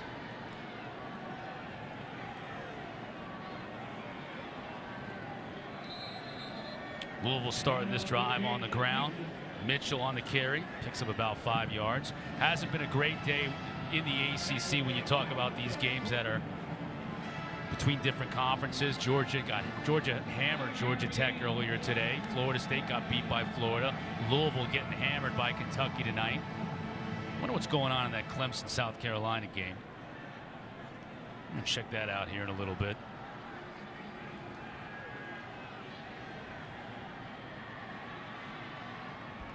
Cunningham with the pass over the middle. That's going to be a first down to Jalen Mitchell. Malik is really enjoying a renaissance season this year. One of the big reasons is he's taking care of the football, Mark, much better than he has in previous years. But you think about the 3 games against Kentucky, just hasn't come up the way he wanted them to. Yeah, well, every Superman has his kryptonite, and it does seem like Malik's kryptonite is Kentucky. You just look at the combination of all those 3 games put together is nowhere near even a single game average for him. And there could be many things that go into that, but he has a mirror that he has in his house that he has written down on the mirror all the games that he wants to win. He checks off those games that he has won, and this is one that's going to be left unchecked if it continues the way it is. And that's one of the things that he takes pride in. That, look, I have to be able to beat a team at least once while I'm here at the school, and who knows what his future holds, but this might be his last chance. Mitchell on a big run here is going to get it inside the 20 and a lot more. Still on his feet down to the 10-yard line. Jalen can add to the story. What's going on, Jalen? Guys, when I talked to him about the mirror, he told me that the teams that are on there are teams that he didn't beat last year. So I said, so is the rivalry game on there? And he was like, Jalen, come on. Of course the rivalry game is on here. And he said it's really important to him to get this win for his team. So if he can't come back today and win this game for them, he said it was just really important for him to show his team that he was dedicated to them and that he was dedicated to all the goals that he set for himself. You guys talked about turnovers. And that's one of his personal goals that he tried to limit. He has done a much better job with that this year, that is for sure. We'll be back after this.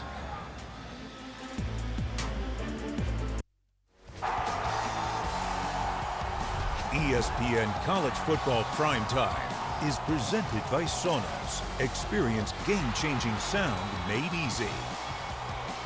Will Levis counting up his touchdown runs tonight and then blowing the smoke off the 6-shooter L's and reholstering them. Hey. Here in Cardinal Stadium. What an introduction to this rivalry here in the battle for the Governor's Cup for Will Levis. 45-7 Kentucky on top.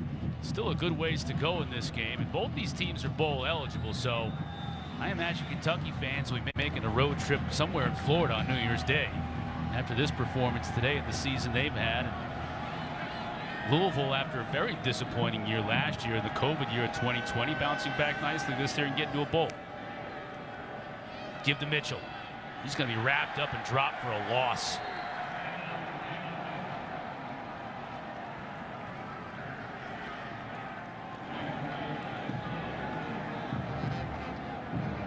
Kentucky getting some players off the bench some time.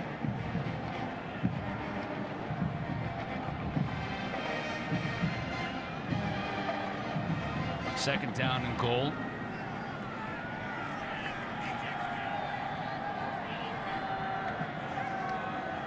Cunningham's going to run it himself. Just has not been able to get free tonight. Derek Jackson on the stop. Just every yard, it feels like, has been difficult for him. Yeah, it has. And it's because of the defensive line for Kentucky. A lot of times they're only having 3 guys down there, but there's been absolutely no movement by this Louisville offensive line, and it's different. And this is a much improved offensive line. Jack McNeil was hired in this offseason as the offensive line coach, and they've had probably their best season. And since Malik has been here at the O-line just today, they've been outmatched. Look at Malik here. That's crazy. Now he's directing traffic, and he throws in the end zone. Touchdown. That's a beautiful play by Malik Cunningham. And he finds Marshawn Ford for the score. And with a talent like that, during the play, illegal man downfield, number 66 on the offense. 5-yard penalty. Replay, third down. That's tough. And Chris, certain games, you see the penalties just piling up, and that's really the reason why no offense has been going. That hasn't been the case for Louisville. It hasn't been a big penalty game for them. It's just been an outstanding performance by Brad White and his defensive players.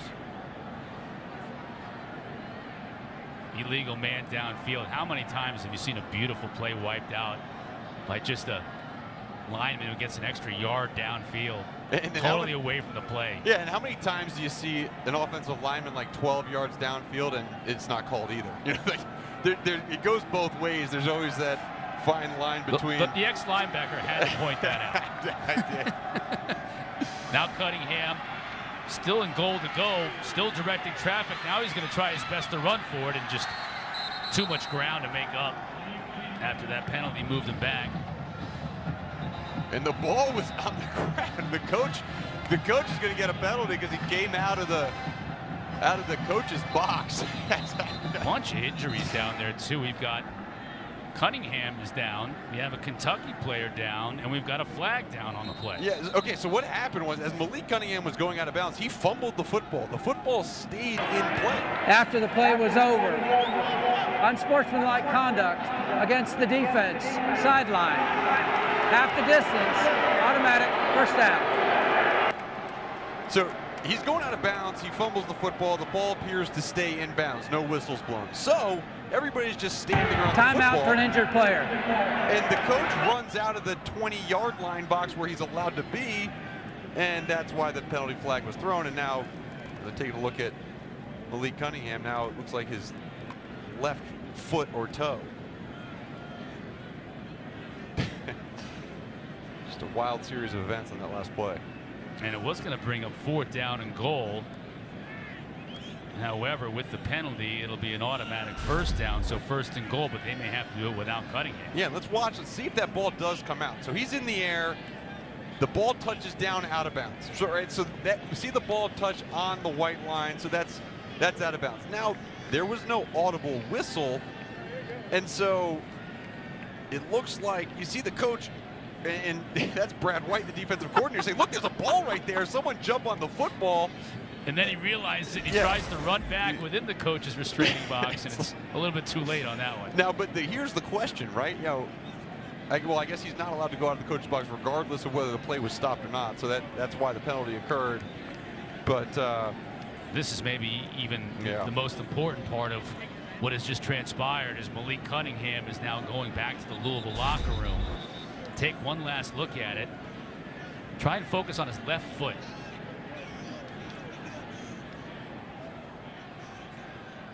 I guess maybe he twisted it there when the tackle was made. Hard to see, and I don't want to speculate on it, but they were looking at that left foot or ankle, but he was prone on the field, and they're taking him back now with this game decided, back to the locker room for further evaluation, which will bring on Evan Conley, a quarterback. Yeah, make no mistake, Malik Cunningham, regardless of the score, if he was able to play, he would be in this game. He has that type of toughness. Mitchell has nowhere to go, trying to reverse his field, and just goes down. You don't see that very often. That was the big blue wall on the defensive side. Nowhere to go for Jalen Mitchell. I'm not sure if I can remember too many times where I've seen a running back give himself up in the backfield because he just has nowhere to go, but that's what's been going on. It has been a day of frustration for this Louisville Cardinal team.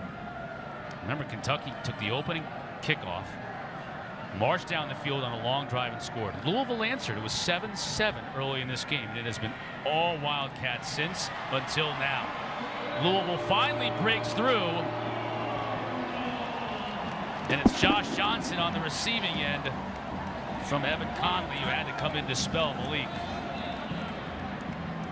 Well, I don't think Evan Conley is going to take Malik Cunningham's job anytime soon. However, he's had 2 plays in this game, one for a 20-yard rush and another for a touchdown pass. And it's Josh Johnson's first touchdown catch of the year. So good feeling on that part. Yeah, for a senior on senior night, too. And Malik Cunningham is back out of the locker room in a hurry, back on that Louisville bench, so we still may see him yet.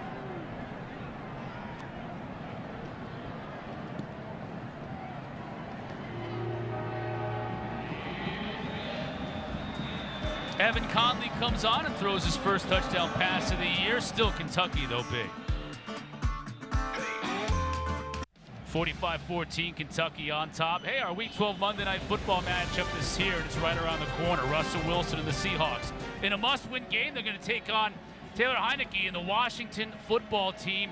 8 o'clock Eastern on ESPN, ESPN Deportes, and, of course, on that ESPN app. You know our coverage begins with Monday Night Countdown at 6 o'clock Eastern. There's the Governor's Cup. Governor Bashir is down there somewhere. Looking forward to awarding it to this year's winner. Which in 8 minutes and 49 seconds will be the Kentucky Wildcats. Fair catch made. And it rolls into the back of the end zone for a touchback. Let's send it back to the studio for an update. Yeah, and Chris, special night in Death Valley. Texas A&M leading LSU 24-20 till Max Johnson finds Jari Jenkins. LSU gets the win over A&M, and Ed Orgeron leaves with a victory. Final game coaching in Baton Rouge in a home capacity. Meantime, Bedlam. Spencer Sanders and Oklahoma State down 9 till he does this. There's been so much back and forth in this game. Spencer Sanders got picked off early. Now he finds the end zone with the run. Makes it once again, Chris, a 2-point game. 33-31 Sooners on ABC. Yeah, we'll have to keep a close eye on that one, Kevin. Appreciate that. Coach O going out a winner. And he'll always have a special place in the hearts of LSU fans, that is for sure, with that magical season. One of the greatest teams in college football history when the Tigers went unbeaten 15-0 and won the national title back in 2019. False start. 77 on the offense. 5-yard penalty. First down. Got Bo Allen in the game now at quarterback for Kentucky. 6'2", 208-pound sophomore from Lexington, another hometown kid. He's played in 2 games this year, in the ULM game and then the end of last week, first New Mexico State. That's Wright getting the call at tailback for the Wildcats, and after the penalty, he picks up 3 yards.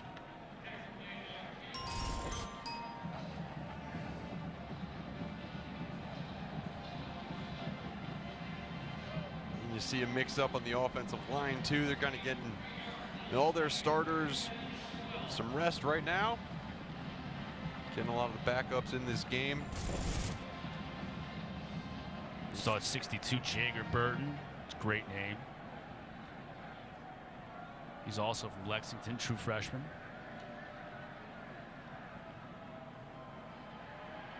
Wright. Not much doing there. Mason Rieger on the stop for the Louisville Cardinals. And Bo Allen, you're going to be in a passing situation here on 3rd and long. He was 3 for 4 passing last week for 40 yards. Getting the last bit of instruction from Liam Cohen.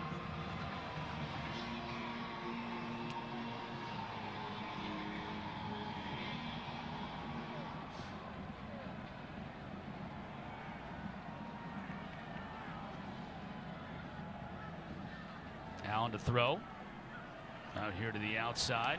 Has his receiver, but minimal gain that time. Rasan Lewis on the receiving end. That's Ray Lewis's son. Yes, that Ray Lewis. There he is.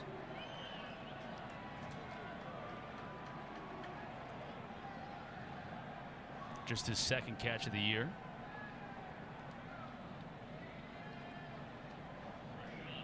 And Kentucky's first punt of the day.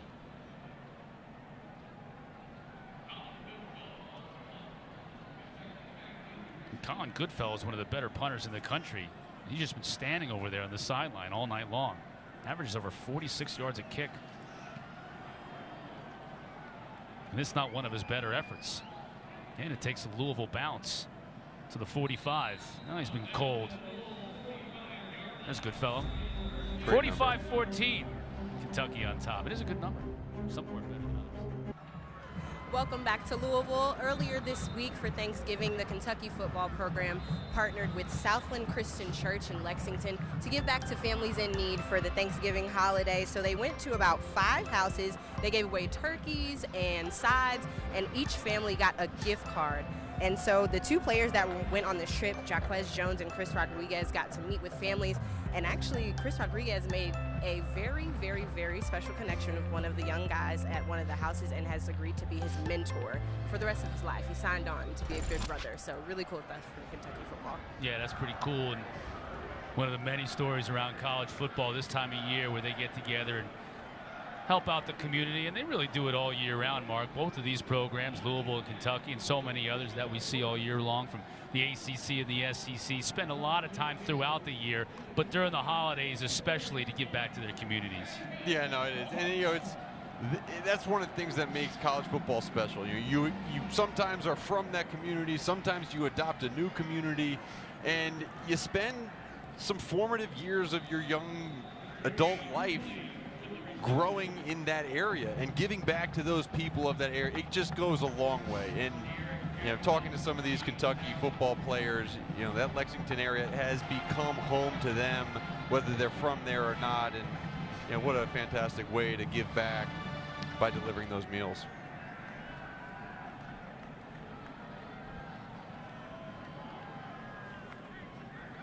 Evan Conley now continuing to guide Louisville on this drive. Facing a 3rd and 7. It'll be 3rd and 8 now as Quandre Mosley comes up to make the stop on the receiver.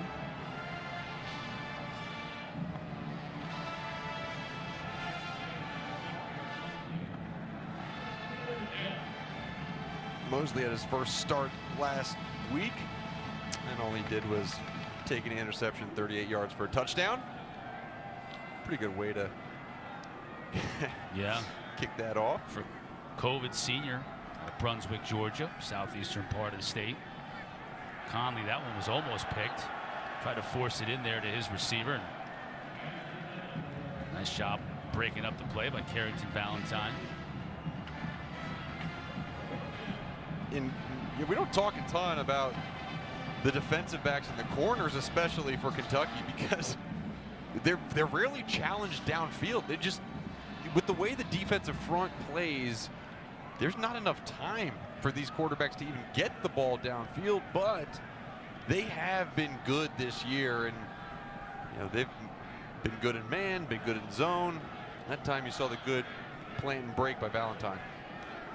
4th down and 8. Cardinals will go for it. Conley being pressured out of the pocket.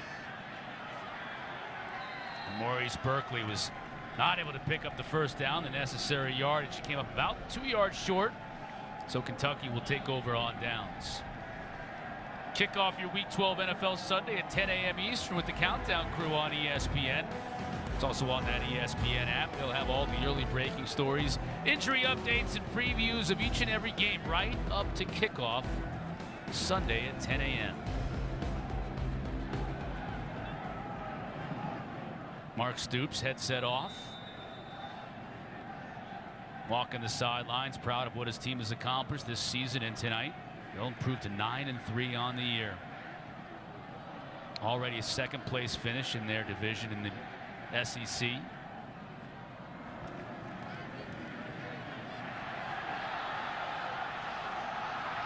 Bo Allen showing off his legs, saying, hey, Will, anything you can do. It was funny, you saw Mark Stoops and Liam Cohen kind of whispering, snickering before that play. Watch what we're about to do. We're about to let Bo Allen go pull this one and run. Yeah, you always get excited when some of the younger guys get in and get some snaps, and you see, that's one thing about this Kentucky football team. You see them on the sideline. You know, there's very few guys sitting over on the bench not paying attention. They're all pulling for their guys. That's How about right. that? That's Lavelle Wright. He's going to score. And that's why you get excited. You get excited for the guys who have been putting in the work all year. They get their opportunity and they have success just like that. Great run.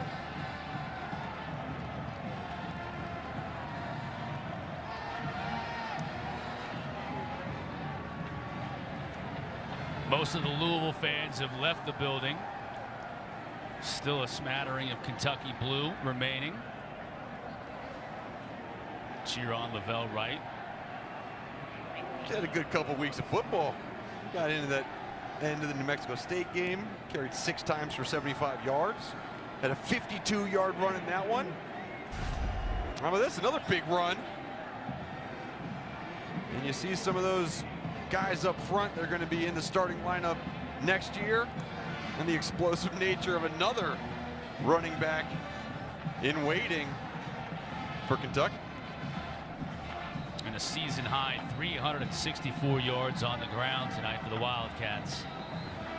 Dominating.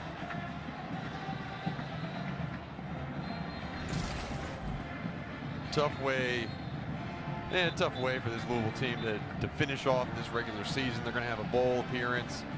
possibility, but you know, there were certain times this year where you got really excited about what they were going to do. And then there were some slumps, and this is probably, it's one of the most lopsided games that they've had since Scott Satterfield has been here, and most certainly this year. Well, you think they were 6-0 after they wrecked LSU, right? You had wins over Florida and LSU. You're 6-0 on the year, and then you go to Athens. And I mean, I don't think anybody was surprised that Georgia beat them, but 30-13 was the final. Then you talk about the slump. It was at Mississippi State with the loss, and then Tennessee, and well, they used to play for the old beer barrel. So that's a rivalry game that they lost 45-42, and suddenly they were 6-3. They lost 3 in a row. But Mark, I think it's a testament to this team to be able to win their last 3.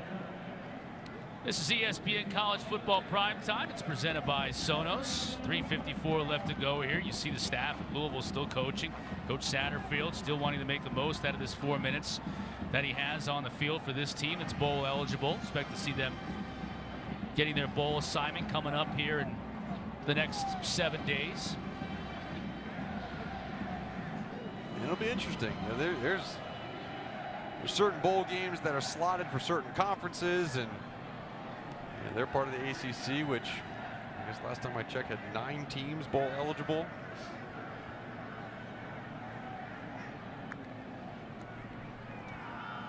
Conley, the give to Berkeley. Shuffles forward for 4.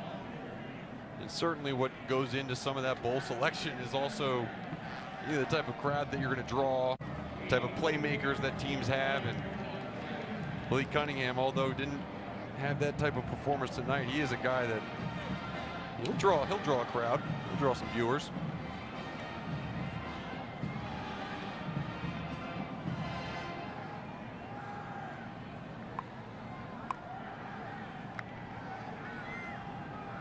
Conley to throw.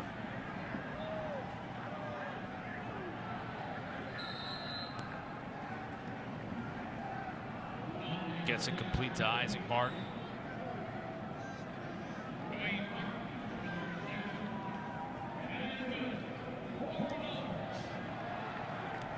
You were right, Chris. It was Isaac Martin. The PA announcer had his name wrong. They'll move the chains.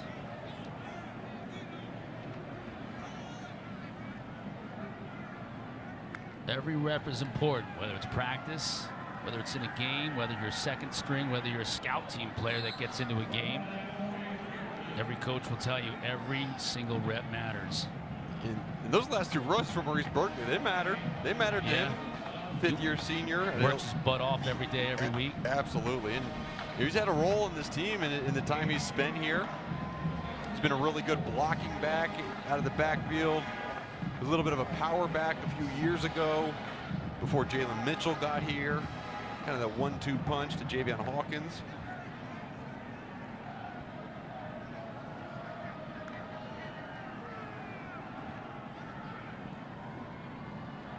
Berkeley running hard into Kentucky territory. Andrew Phillips on the stop. Wow. Yeah, you think about last year, they didn't play this game. They've won 3 in a row. Look at that. That's the first time since the 1898 to 1901. Right. Timeout for an injured player. that goes back. And we talk about how to build a team, and they've done it in the transfer portal. I mean, you get Will Levis from Penn State, you put him in the portal, he comes out. Look at that man. That's a 4-touchdown on the ground quarterback right there. And then Wan'Dale Robinson, transfer in from Nebraska, he goes through the portal as well and comes out as only one of the leading receivers in the history of Kentucky. Jaquez Jones, linebacker. He's going to come out as the leading tackler for the team. So got his game face on when he came out of the transfer portal too. Yeah, that's the way he plays. He's an aggressive downhill football player, but I think that more so than a lot of coaches that we've come across, Mark Stoops understands not only his team and the city that they play in, but the personality that he wants with this program. And he doesn't bring people in just to have improvement in a position. He brings these guys in through the transfer portal that will not only produce on the field, but will produce and lead in the locker rooms. And that's what those 3 players have done. And you've seen production from them, all 3 of them tonight. Fresh set of downs for Evan Conley in Louisville. Berkeley. Nice little hole to run through that offensive line, get him some room. Moses Douglas on the stop. There you see him, number 11 for Kentucky.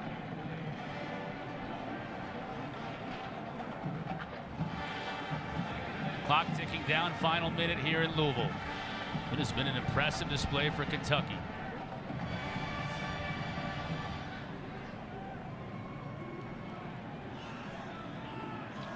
It'll be 3 wins in a row for the Wildcats in this rivalry. Conley has all kinds of time but can't find an open receiver. Now will choose to run it and picks up the first down.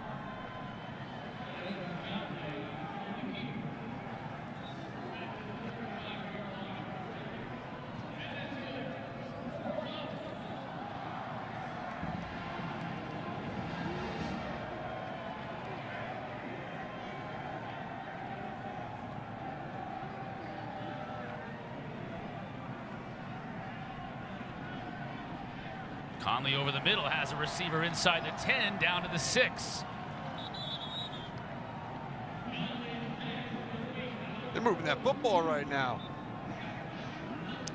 Josh Lifson on the receiving end. See Stoops saluting his fans who have stayed. And I'll tell you what, this started as a very red stadium, and now the only red is the seats. As Berkeley goes in for 6 with 8 seconds left in this game.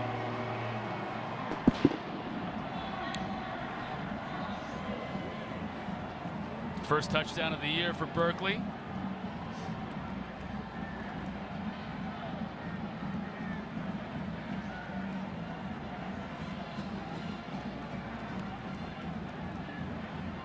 I don't care whether it's your first touchdown or your 50th touchdown. Crossing that line, it feels good. I got an opportunity to do that a couple times in my collegiate career, and I know Berkeley will remember that one.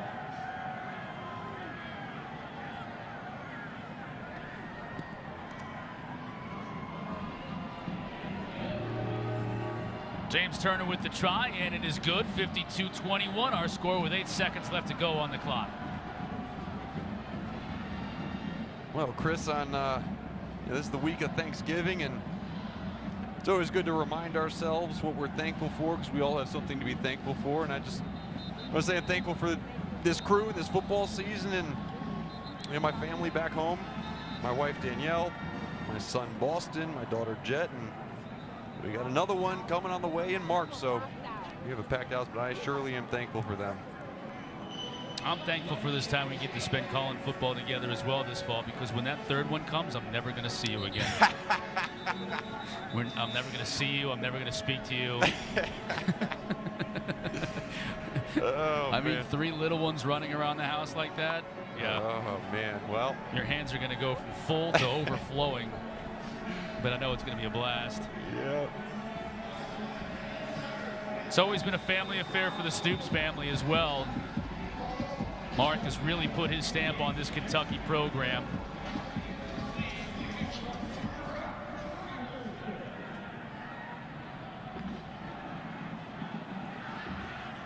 Zach Johnson's going to try and make something with it on the return.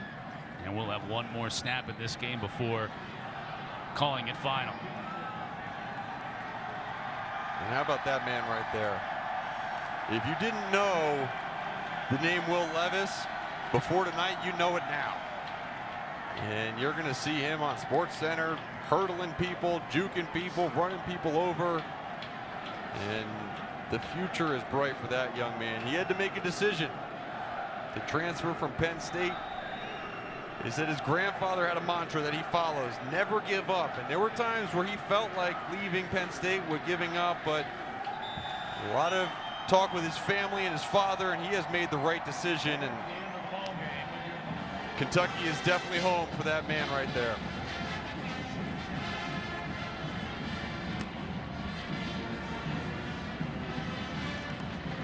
Coach Stoops and Malik Cunningham embrace at midfield, and now the coaches with a word with each other, becoming very familiar with each other. Stoops in his 9th season at Satterfield, close to wrapping up season number 3 here in Louisville. Still got a bowl game yet to come. Both teams will be heading to bowl games.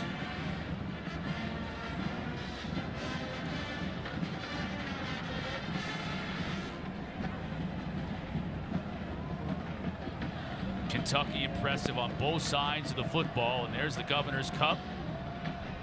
And only fitting that it looks like those are a bunch of linemen holding up that cup. Because I tell you what, whoever wins this game is going to be led by the big man, and that's the case tonight. Jalen Johnson on the field. Jalen? Will, congratulations on the win. You told me earlier this week that you were going to feed into this rivalry. You have 4 rushing touchdowns today. How did it feel to play in your first one? It was a lot of fun. I mean, the hype lived up to it. There was a lot of energy throughout the week, and it all flowed into today. I think if anyone was here, we'd tell you the same thing. Just a lot of passion, a lot of energy, and glad that ended it on our terms. Coach Stoops said he emphasized to you all that this was not the same Louisville team, not the same Malik Cunningham. What did you see from your defense that you really liked tonight to help contain him? I didn't really know much about that. I mean, Malik Cunningham's an excellent player. I love watching him play. It's a shame he got hurt towards the end of the game. I hope he's okay. But wishing him the best, and I think he has a bright future. You guys get to 9 wins on the season, a little banged up throughout the season, just playing in the SEC. What does it mean to get this win and to go on to a bowl game? It means a lot. I mean, we have a chance to do, I think that was the 5th time in school history or something like that, finishing with 9 wins in the regular season. So being a part of history, we still got 1 more. Hopefully we can go somewhere warm and get it done. All right, thank you, Will. Congratulations. Yeah, I think somewhere warm is probably a pretty safe bet, and probably on January 1st. As the Governor presents the trophy once again to the Kentucky Wildcats. Our final score, Kentucky 52 and Louisville 21. For Mark Hertzlick and Jalen Johnson, I'm Chris Cotter. The Madden NFL Ultimate Thanksgiving Tournament coming up next. So long from Louisville.